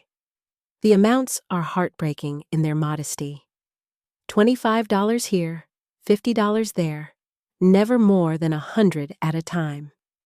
Blood money measured in grocery bills and rent payments and school supplies for children who would grow up not knowing their security came at the cost of other families' destruction. But there are other numbers too, in different ink, added later. Calculations in the margins, additions and subtractions that don't make sense until I realize what they represent. Great-grandmama was trying to figure out how much she owed. How much money she would need to pay back every dollar she'd taken, with interest, with penalties, with the impossible arithmetic of moral debt. The final entry, dated just 2 months before she died, shows the total, $47,850. Nearly $50,000 that she calculated she owed to the families she'd betrayed, the communities she'd helped destroy, the movement she'd sold out piece by piece for survival money. She was saving to pay it back. Keisha breathes. Look at these bank statements. She was putting money away, month after month, trying to build up enough to make restitution. But $50,000 on a cleaning lady's salary would have taken lifetimes to accumulate. Great-grandmama died with less than $3,000 in her savings account, knowing she would never be able to repay even a fraction of what she owed. The weight of her guilt, her knowledge, her desperate desire for redemption, it all makes sense now. The way she would stare off into space during family dinners, the way she would flinch when civil rights came up in conversation, the way she would over-tip Black service workers as if small kindnesses could balance the scales of her betrayal. She lived for 30 years knowing what she'd done, carrying the names and faces of everyone she'd helped destroy, counting and recounting dollars she would never be able to pay back. No wonder she burned those documents when I was 7. She was trying to destroy the evidence of her shame, trying to protect us from inheriting the burden of her guilt. But she couldn't bring herself to destroy it all. These boxes, this confession, this careful documentation of every crime she committed in the name of survival.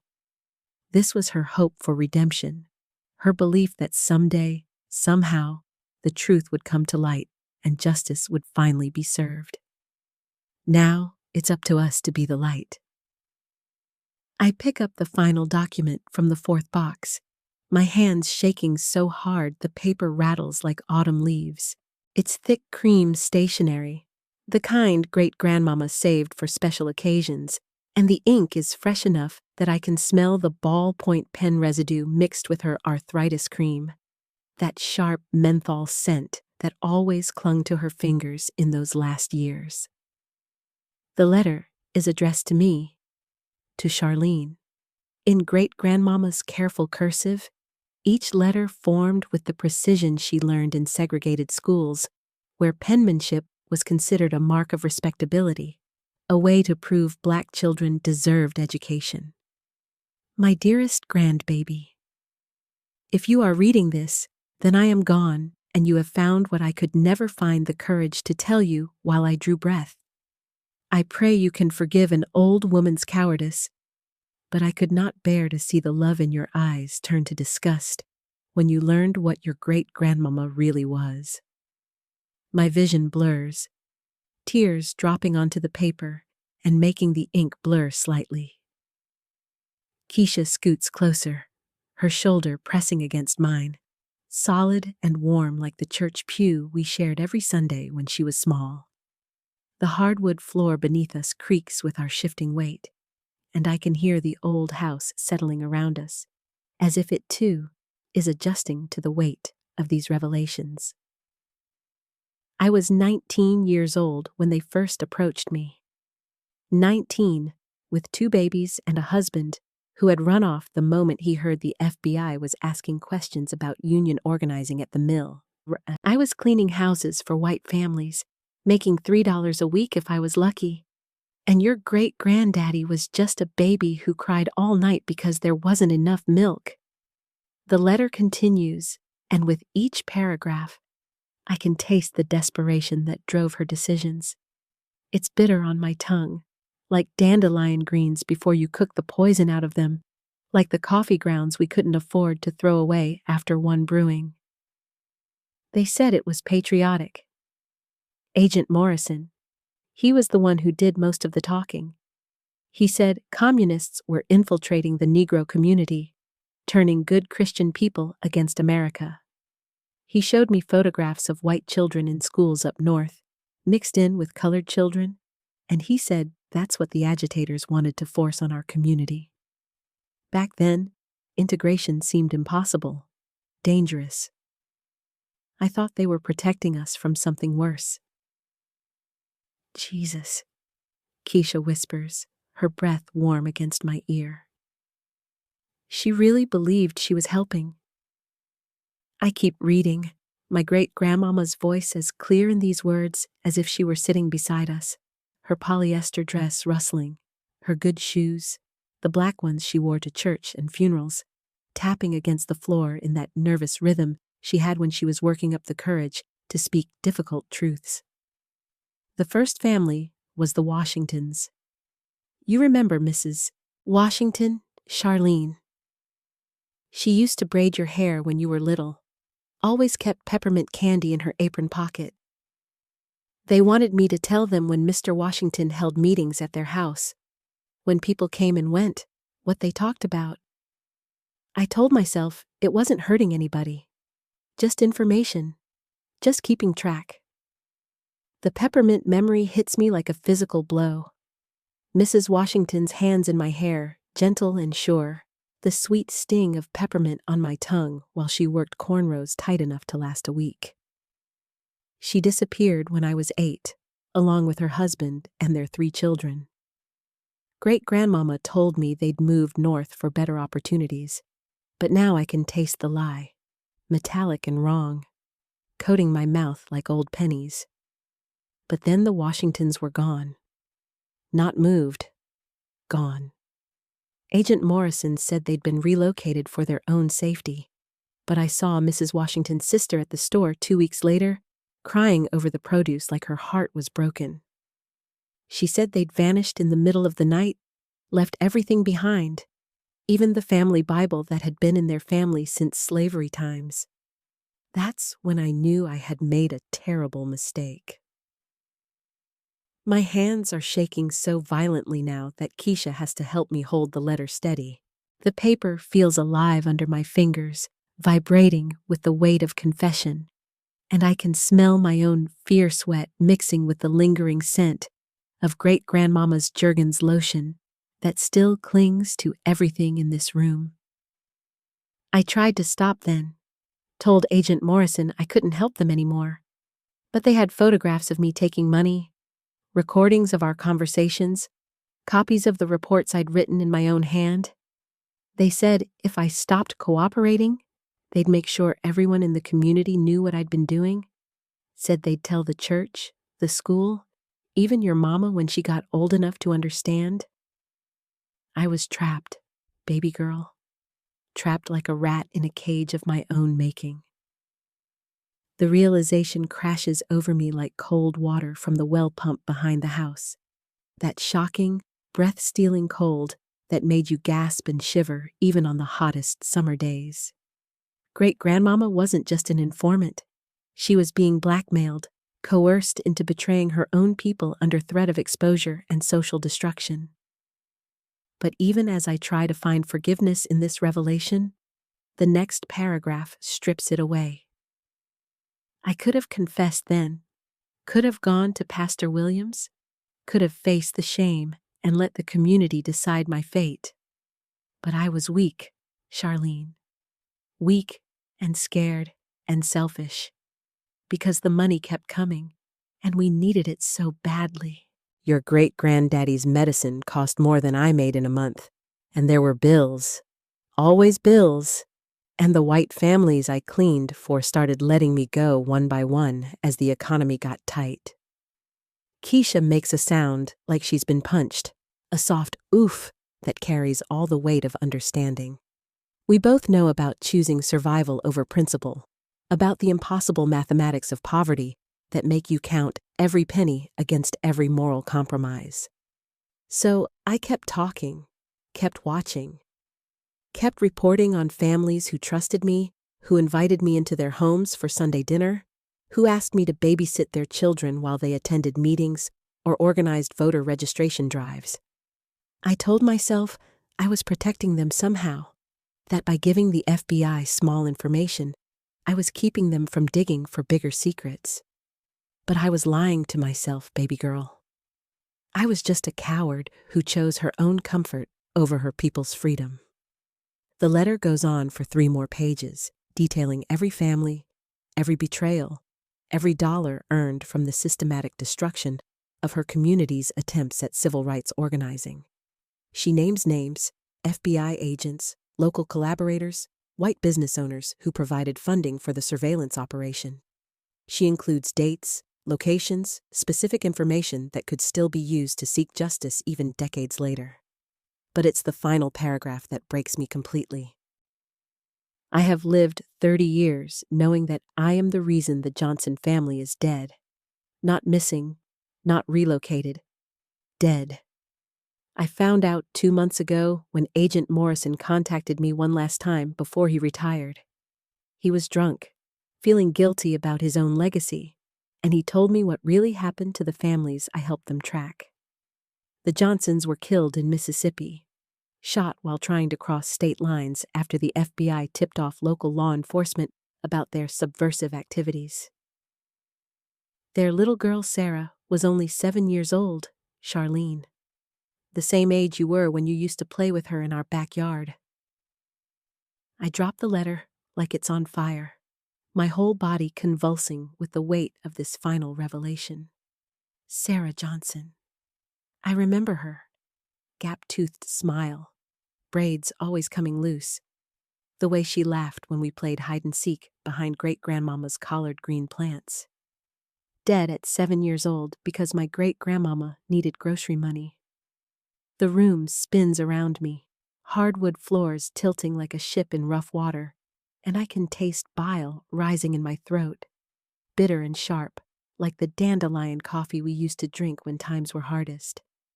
Keisha's arm comes around my shoulders, anchoring me to the present, but even her warmth can't stop the shaking that starts in my bones and radiates outward until my teeth are chattering. "Mama," Keisha says, her voice steady despite the tears streaming down her face. "Mama, breathe. Just breathe." But breathing feels impossible when each inhale brings the ghost scent of peppermint candy, and each exhale carries the weight of dead children. I can hear Sarah Johnson's laugh echoing through the decades, can feel her small hand in mine as we ran through great-grandmama's yard, chasing fireflies and believing the world was safe and good and that grown-ups always told the truth. The letter has 1 more page, but I can't read it yet. Instead, I close my eyes and let myself fully feel the magnitude of what we've uncovered. This isn't just about one old woman's guilt anymore. This is about a systematic campaign of terror and surveillance that destroyed families, communities, an entire generation's attempts at claiming basic human rights. And my family, my blood, was at the center of it. We can't just tell the truth, I say finally, my voice hoarse like I've been screaming. We have to make it right. We have to find out what happened to all these families, track down survivors, make sure they know the truth about what happened to their people. Keisha nods, her gold hoop earrings catching the lamplight as they sway. It's going to destroy our family's reputation.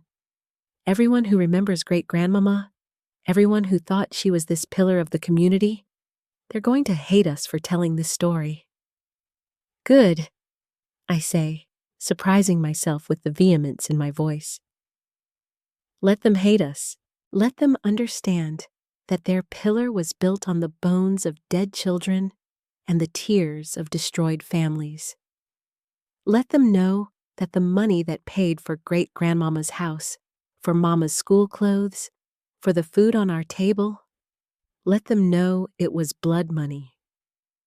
I pick up the final page of the letter with steady hands now, my shaking replaced by something harder, colder, more determined. Whatever great-grandmama wrote on this last page, whatever final confession or plea for forgiveness she recorded, I'm ready to hear it. I'm ready to carry the full weight of her sins and figure out how to transform them into justice. The last page contains only 2 paragraphs, but they change everything. I have enclosed the original copies of every document in this box. Everything else, every letter, photograph, and financial record you found, those are copies. The originals are hidden in a place only you would think to look, in a place that connects to your happiest memories of this house. When you find them, you will also find something else. Evidence that I was not the only informant in our community, and that this program continued long after I stopped cooperating. There are people still alive, still in positions of power, who have never been held accountable for what they did to our people. Find the originals, baby girl. Use them to finish what I was too much of a coward to complete. Make them pay for what they took from us. Make them remember that even when they think they've buried the truth, it has a way of growing up through the soil like spring flowers, beautiful and terrible and impossible to ignore. With all my love and all my shame, your great-grandmama. I look around the room with new eyes, searching for the hiding place that connects to my happiest memories. The hardwood floors where I played jacks, the window seat where great-grandmama read me stories, the closet where we played dress-up with her church clothes. And then I know exactly where she hid the originals. Keisha, I say, standing up on legs that feel like water. Help me move this bed. We're going to the basement. Because my happiest memory of this house isn't in this room at all. It's in the root cellar beneath the kitchen, where great-grandmama taught me to can peaches every August, where the air was always cool and sweet with fruit preserves, where she would tell me stories about her own grandmother while we worked side by side in the lamplight, where she would have had time and privacy to hide documents that could bring down not just her own legacy, but an entire network of collaborators and criminals who thought their secrets were buried forever. The truth is about to get so much bigger than one old woman's guilt, and I'm about to become the person who brings it all into the light. The basement stairs creak under our weight like old bones protesting, each step taking us deeper into the cool darkness that smells of earth and preserving salt and something else, something metallic and bitter that makes my stomach clench. The single bare bulb Keisha pulls illuminates walls lined with mason jars, their contents long since turned to dark sludge, and I can taste the staleness of decades-old air coating my tongue. Right here, I whisper, running my hands along the wooden shelving where great-grandmama and I used to arrange rows of peach preserves, their golden contents catching the light like liquid sunshine. She always said this was our special place, where we kept the sweetest things safe. My fingers find the loose board exactly where I remembered it, behind the spot where we always placed the first jar of each season. The wood gives way with a soft sigh, revealing a metal box that's been waiting 40 years for my touch. The handle is cold and smooth, worn down by great-grandmama's arthritic fingers, and when I lift it out, the weight of it settles in my palms like a judgment. Lord have mercy. Keisha breathes beside me, her voice echoing off the stone walls. The scent of her coconut oil hair cream mingles with the basement's mustiness, grounding me in the present, even as I'm about to unlock the past. I carry the box upstairs like I'm carrying a coffin, each step careful and deliberate. In the kitchen, under the warm yellow light that spills across Mama's checkered tablecloth, I set it down between the salt and pepper shakers shaped like praying hands, another one of great-grandmama's touches that now feels like mockery. The lock clicks open easily, the sound sharp as a breaking bone in the quiet kitchen. Inside, the documents are pristine, protected by plastic sleeves that crinkle like autumn leaves under my trembling fingers. But it's not just papers in here. There are photographs, black and white images that make my breath catch in my throat and my vision blur at the edges. Pictures of children, pictures of families loading their belongings into trucks, pictures of empty houses with broken windows and doors hanging open like screaming mouths. Pictures of men in suits shaking hands with familiar faces, faces I recognize from church directories and family reunions, faces that belong to people who are still alive, still respected members of our community. "Mama," Keisha says, her voice tight with horror. "Mama, look at this one." She hands me a photograph that makes the kitchen spin around me like a carnival ride. It's great-grandmama, young and beautiful in a way that breaks my heart, standing next to a white man in a federal agent's suit. They're in front of the Johnson house, and in the background, barely visible, I can see small figures being loaded into the back of a covered truck. Sarah Johnson's distinctive pigtails are unmistakable, even in this grainy black and white world. The image burns into my retinas like a brand, and I have to grip the table's edge to keep from falling. The wood is warm and solid under my palms, worn smooth by generations of my family's hands, but it feels contaminated now, poisoned by this knowledge.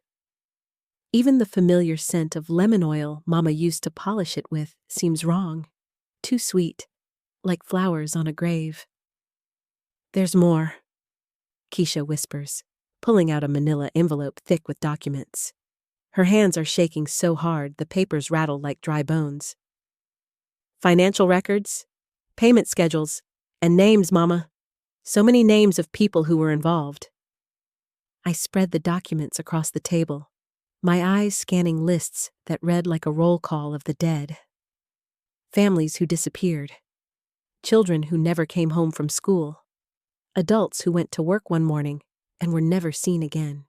And beside each name, in great-grandmama's careful cursive, payment received, target eliminated, cooperation satisfactory. The words swim before my eyes as my body tries to reject what I'm seeing. My chest tightens until each breath feels like swallowing glass, and I can taste copper and salt. My own blood from where I've bitten my tongue to keep from screaming. The kitchen feels too small, too warm, pressing in on me like a coffin lid. But it's the final document that breaks me completely. A typed report dated 1955 with great-grandmama's signature at the bottom.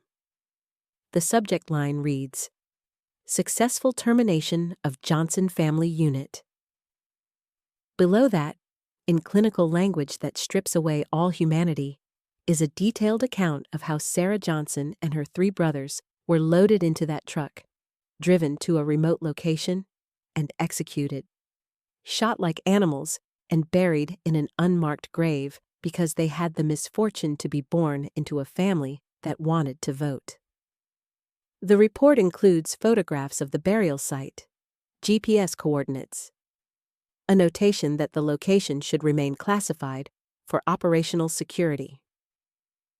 I'm making sounds now, keening sounds that come from somewhere deeper than my throat, deeper than my chest, sounds that rise from the very core of my being like steam from boiling water. Keisha's arms come around me, her body warm and solid against mine. But I can't stop shaking, can't stop the images from flooding my mind. Sarah Johnson, age 7, who loved to sing hymns and collect bottle caps and chase fireflies in the summer twilight, shot and buried like garbage because my great-grandmother needed money for school clothes. "We have to call someone," I finally managed to say, my voice raw and broken. "The FBI, the newspapers, someone who can—" "Mama, look at this," Keisha interrupts, holding up another document. Her face has gone ashen, the warm brown of her skin turned gray with shock. "This program, it didn't end in the 50s. Look at the dates." The papers she's holding are newer, some dated as recently as the 1980s. The letterhead reads Community Stabilization Initiative instead of the cruder language of the earlier documents, but the content is the same. Names of families, payment schedules, elimination orders, and at the bottom of one page, a list of current assets, people still alive, still in the community, still feeding information to federal handlers about their neighbors' activities. People whose names I recognize, people who still sit in the front pews at Mount Calvary Baptist, people who organize the church picnics and run the community center and teach our children in Sunday school. The betrayal is so complete, so systematic, that it takes my breath away. This isn't just about great-grandmama's individual choices anymore. This is about a network of collaboration and surveillance that has been operating in our community for 70 years. A network that may still be active. I stand up so fast, my chair topples backward, hitting the linoleum floor with a crash that echoes through the house like a gunshot. The sound jolts something loose in my chest, some dam that's been holding back decades of inherited pain and confusion and rage. "They're still here," I say, my voice growing stronger with each word. The people who did this, who covered it up, who kept it going, they're still here. They're still in our churches and our schools and our community organizations, still watching, still reporting, still deciding which of us gets to live and which of us disappears. I walk to the kitchen window and look out at the neighborhood where I grew up, where great-grandmama raised 3 generations of children who never knew they were living on blood money. The streetlights cast pools of yellow light on the sidewalks where Sarah Johnson and I used to play hopscotch. The church steeple rises in the distance, its cross silhouetted against the night sky like an accusation. Everything looks the same as it always has, but nothing will ever be the same again. "We're going to destroy them," I say, turning back to face Keisha. My daughter's eyes are wide with something that might be fear, or might be pride, or might be both. Every single person on these lists, every collaborator, every handler, every bureaucrat who signed off on murdering children, we're going to drag them into the light and make them face what they've done. I can feel something shifting inside me, some fundamental change in the very structure of my being. The woman who walked into this house 3 weeks ago to pack up her mother's belongings is gone, burned away like chaff in a fire. What's left is harder, sharper, forged in the flames of this terrible knowledge. "It's going to destroy our family," Keisha says quietly.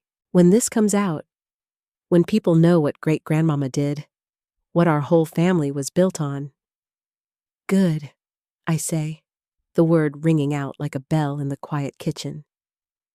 Let it all burn. Let every pretty lie and comfortable fiction go up in smoke. Let them know that the money that paid for our education, for this house, for the life we thought we knew, let them know it came from the graves of murdered children. I pick up the photograph of great-grandmama and the federal agent, studying their faces in the yellow kitchen light. She looks so young, so desperate, so afraid. But that doesn't excuse what she did. That doesn't bring Sarah Johnson back to life or give her brothers the chance to grow up and have children of their own.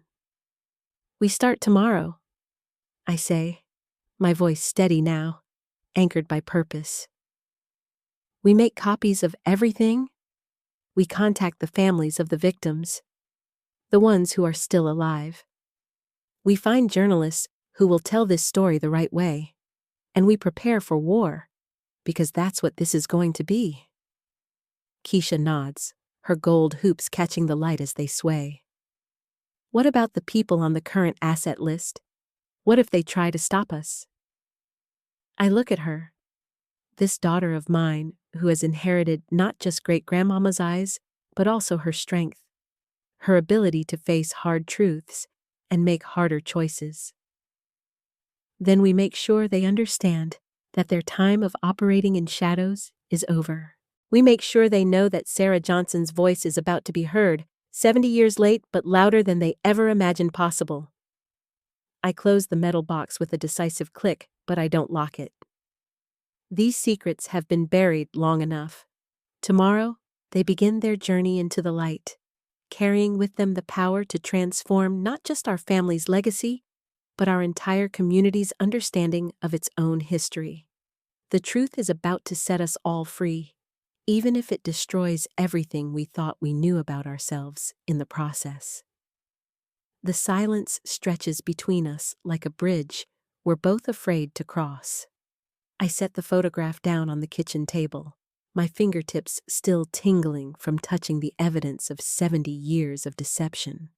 The overhead light hums softly, casting shadows that seem different now, sharper, more honest somehow.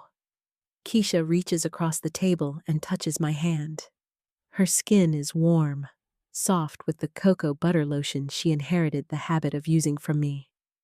Just like I inherited it from Mama. Just like Mama inherited it from great-grandmama. The chain of women passing down small rituals, never knowing we were also passing down blood money and buried secrets. I need some air, I say, standing up and walking to the back door. The night air hits my face like a cool cloth, carrying the scent of Mrs. Patterson's night-blooming jasmine from next door. I can hear the distant sound of Sister William's television through her kitchen window. Probably watching the late news, never knowing that the biggest story of our community's life is sitting right here in these documents. Keisha follows me onto the back porch, and we stand together looking out at the garden great-grandmama planted 40 years ago. The collard greens are still growing strong in the moonlight, their leaves broad and dark against the silver soil. I used to help her tend this garden as a child, my small hands learning to distinguish weeds from vegetables, never imagining that the woman teaching me was herself a weed planted deep in our community's soil. You remember what she used to say about gardening?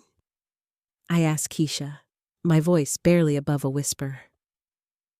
Every seed you plant is a promise to the future, Keisha recites, her voice carrying the same inflection great-grandmama used, that careful pronunciation she maintained even in casual conversation. Well, I say, reaching down to touch one of the collard leaves, feeling its waxy texture against my palm. I guess we know now what kind of seeds she was really planting. But even as I say it, I feel something shifting inside me.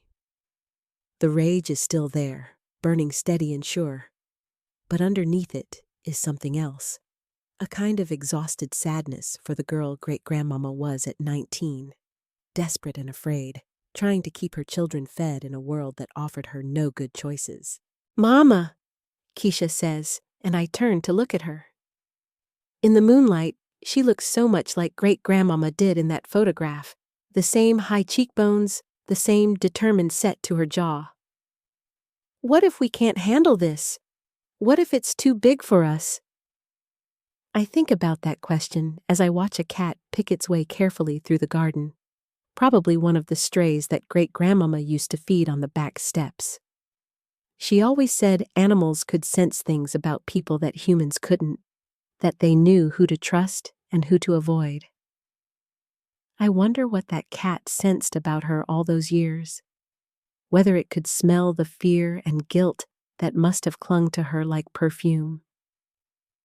Your great-great-grandmama survived being an informant for 50 years.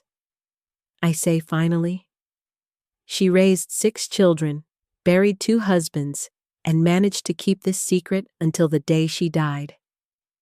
If she could carry that burden for half a century, I think we can handle telling the truth for a few months. I walk back inside, Keisha close behind me, and return to the kitchen table where all the documents are spread out like a map of our family's complicity. I pick up the list of current assets again, running my finger down the names. Sister Morrison, who runs the children's ministry. Deacon Harris's wife, who organizes the church picnics. Mrs. Jefferson, who taught me in 3rd grade and still substitutes at the elementary school. We need to be smart about this, I say, my voice gaining strength as I think through the logistics. We can't just go charging in with accusations. We need evidence, corroboration, a plan. What about a lawyer? Keisha suggests, settling back into her chair across from me. We'll need more than one, I say. Civil rights lawyers, maybe someone who specializes in historical cases. And journalists, not just local reporters, but people who understand the bigger picture, who can put this in context with COINTELPRO and all the other government programs targeting Black communities. I stand up again, this time to put the kettle on for tea. My hands are shaking slightly as I fill it with water, and I focus on the simple task of lighting the burner, adjusting the flame until it burns blue and steady. The familiar ritual helps ground me, reminds me that even in the midst of this upheaval, some things remain constant. You know what's strange? I say, reaching into the cabinet for great-grandmama's good china teacups, the ones with the tiny pink roses around the rim. I keep thinking about Sarah Johnson, not the way she died, but the way she lived. She was always laughing, always getting us into some kind of mischief. She had this way of making even the most boring Sunday afternoon feel like an adventure. Keisha nods, though she never knew Sarah, only heard the stories I've told over the years. What do you think she would want us to do? I consider this as I measure out the tea leaves, Earl Grey with bergamot, the same blend great-grandmama always served when she wanted to make an occasion feel special. I think she'd want the truth told, but I also think she'd want it told with love, not just anger. She wouldn't want us to destroy innocent people just because they happened to be related to guilty ones. The kettle begins to whistle, and I pour the hot water over the tea leaves, watching as they unfurl and darken the water. The bergamot scent rises with the steam, sharp and clean and familiar. I think about all the times great-grandmama and I sat at this same table, drinking tea from these same cups, talking about everything except the weight she was carrying. I used to wonder why she never seemed fully present, I say, bringing the teacups to the table.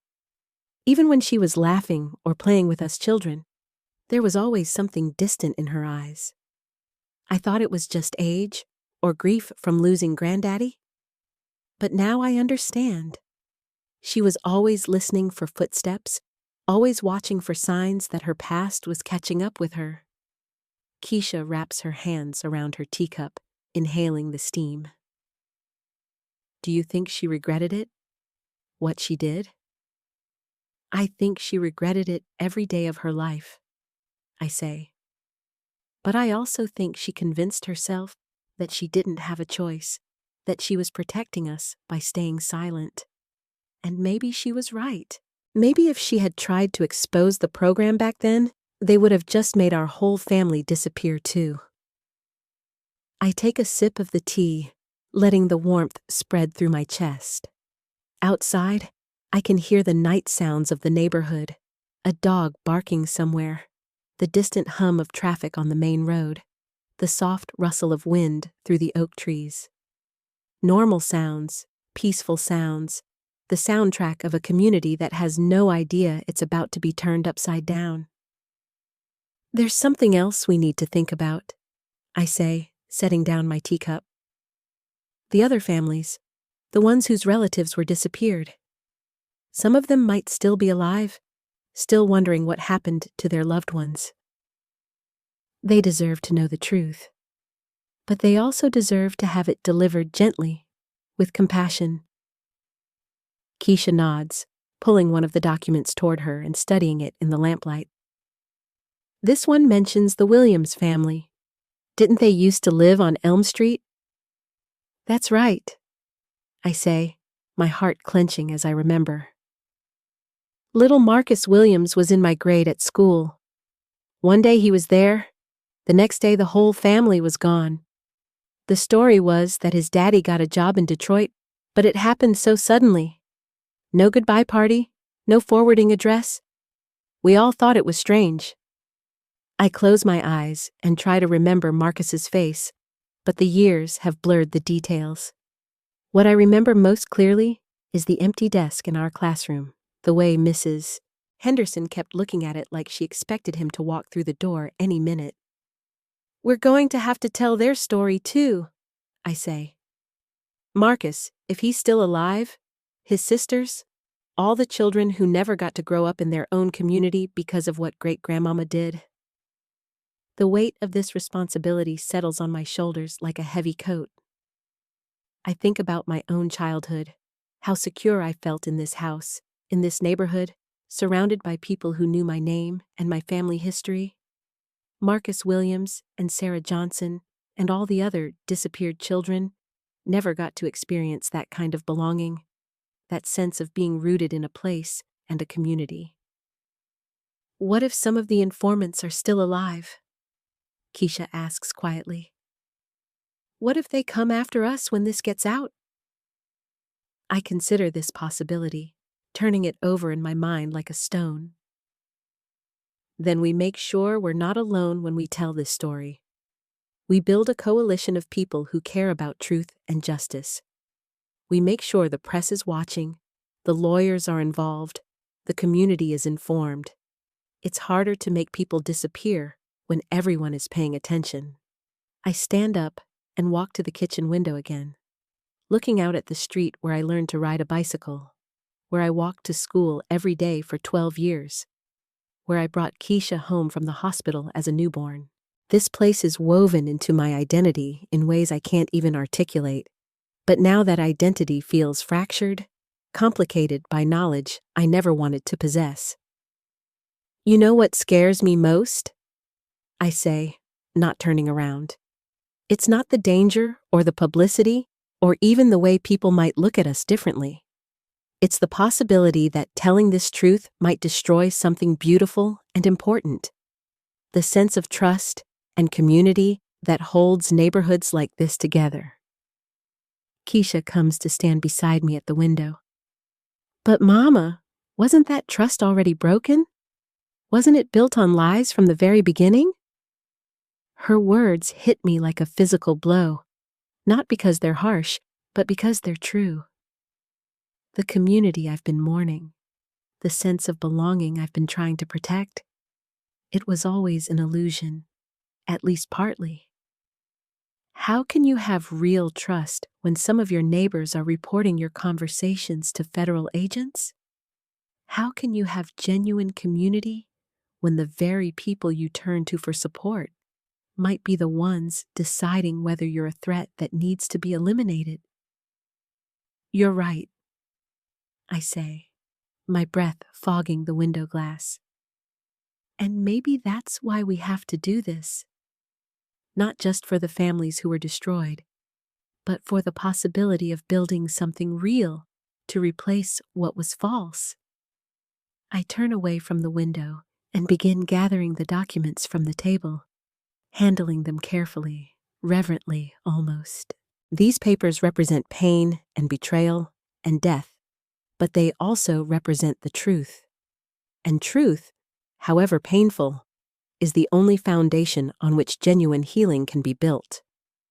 We'll start with the historical research, I say, organizing the papers into neat stacks. Contact the universities, the archives, see what other documentation exists.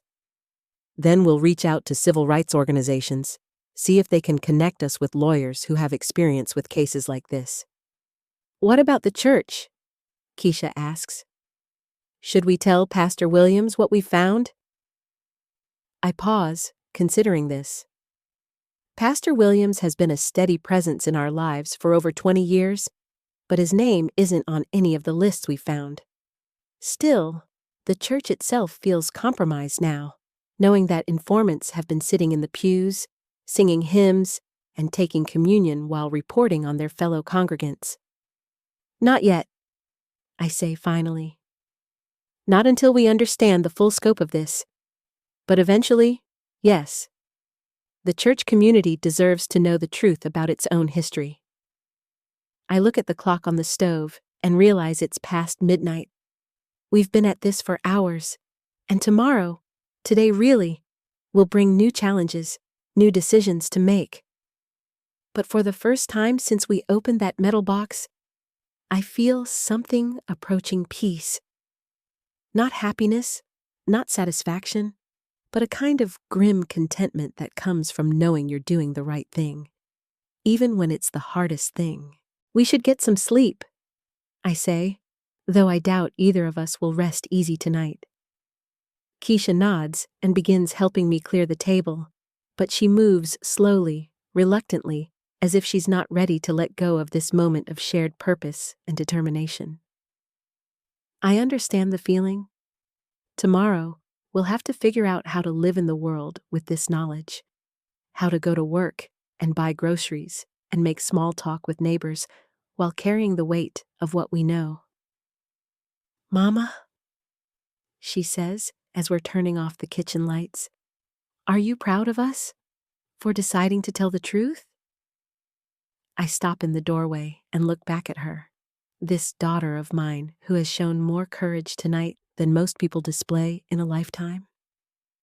I'm proud of us for a lot of things, I say. For not running away when we found the documents, for asking hard questions instead of accepting easy answers, for choosing justice over comfort, even though it's going to cost us. We walk upstairs together, our footsteps creaking on the old wooden steps. At the top of the stairs, we pause outside the door to Great-Grandmama's bedroom, where this whole journey began just a few hours ago. The room is dark now, but I can smell the lingering scent of her lavender sachets, the faint mustiness of old paper and older secrets. Good night, Great-Grandmama, Keisha whispers, and I'm surprised by the gentleness in her voice, the absence of anger or accusation. Good night, I echo, and I mean it. Whatever else she was, whatever choices she made, she was still the woman who taught me to braid my hair and plant collard greens and serve tea in china cups. She was still the woman who loved me enough to carry her terrible secrets to the grave, trying to protect me from the burden we've now chosen to bear. In my childhood bedroom, I sit on the edge of the bed and look out the window at the neighborhood I've known all my life. The streetlights cast the same pools of yellow light they always have, but now I see them differently, not as markers of safety and familiarity, but as spotlights illuminating a stage where a 70-year-old drama is about to reach its final act. I think about Sarah Johnson one more time before I try to sleep, imagining her as she might have been if she'd lived. A grandmother now, maybe, with children and grandchildren of her own. I picture her sitting on a front porch somewhere, laughing at some story, her eyes bright with life and possibility. "We're going to tell your story," I whisper to her memory. "We're going to make sure people know your name, know what was taken from you. It won't bring you back, but maybe it will help prevent it from happening to someone else." Outside, the neighborhood settles into its nighttime quiet, unaware that tomorrow will bring the beginning of its reckoning. And inside this house, built with blood money but filled with genuine love, two women prepare to sleep, knowing that when they wake up, the real work of seeking justice will begin. The truth is a heavy burden, but tonight, for the first time in 3 weeks, it feels like one worth carrying.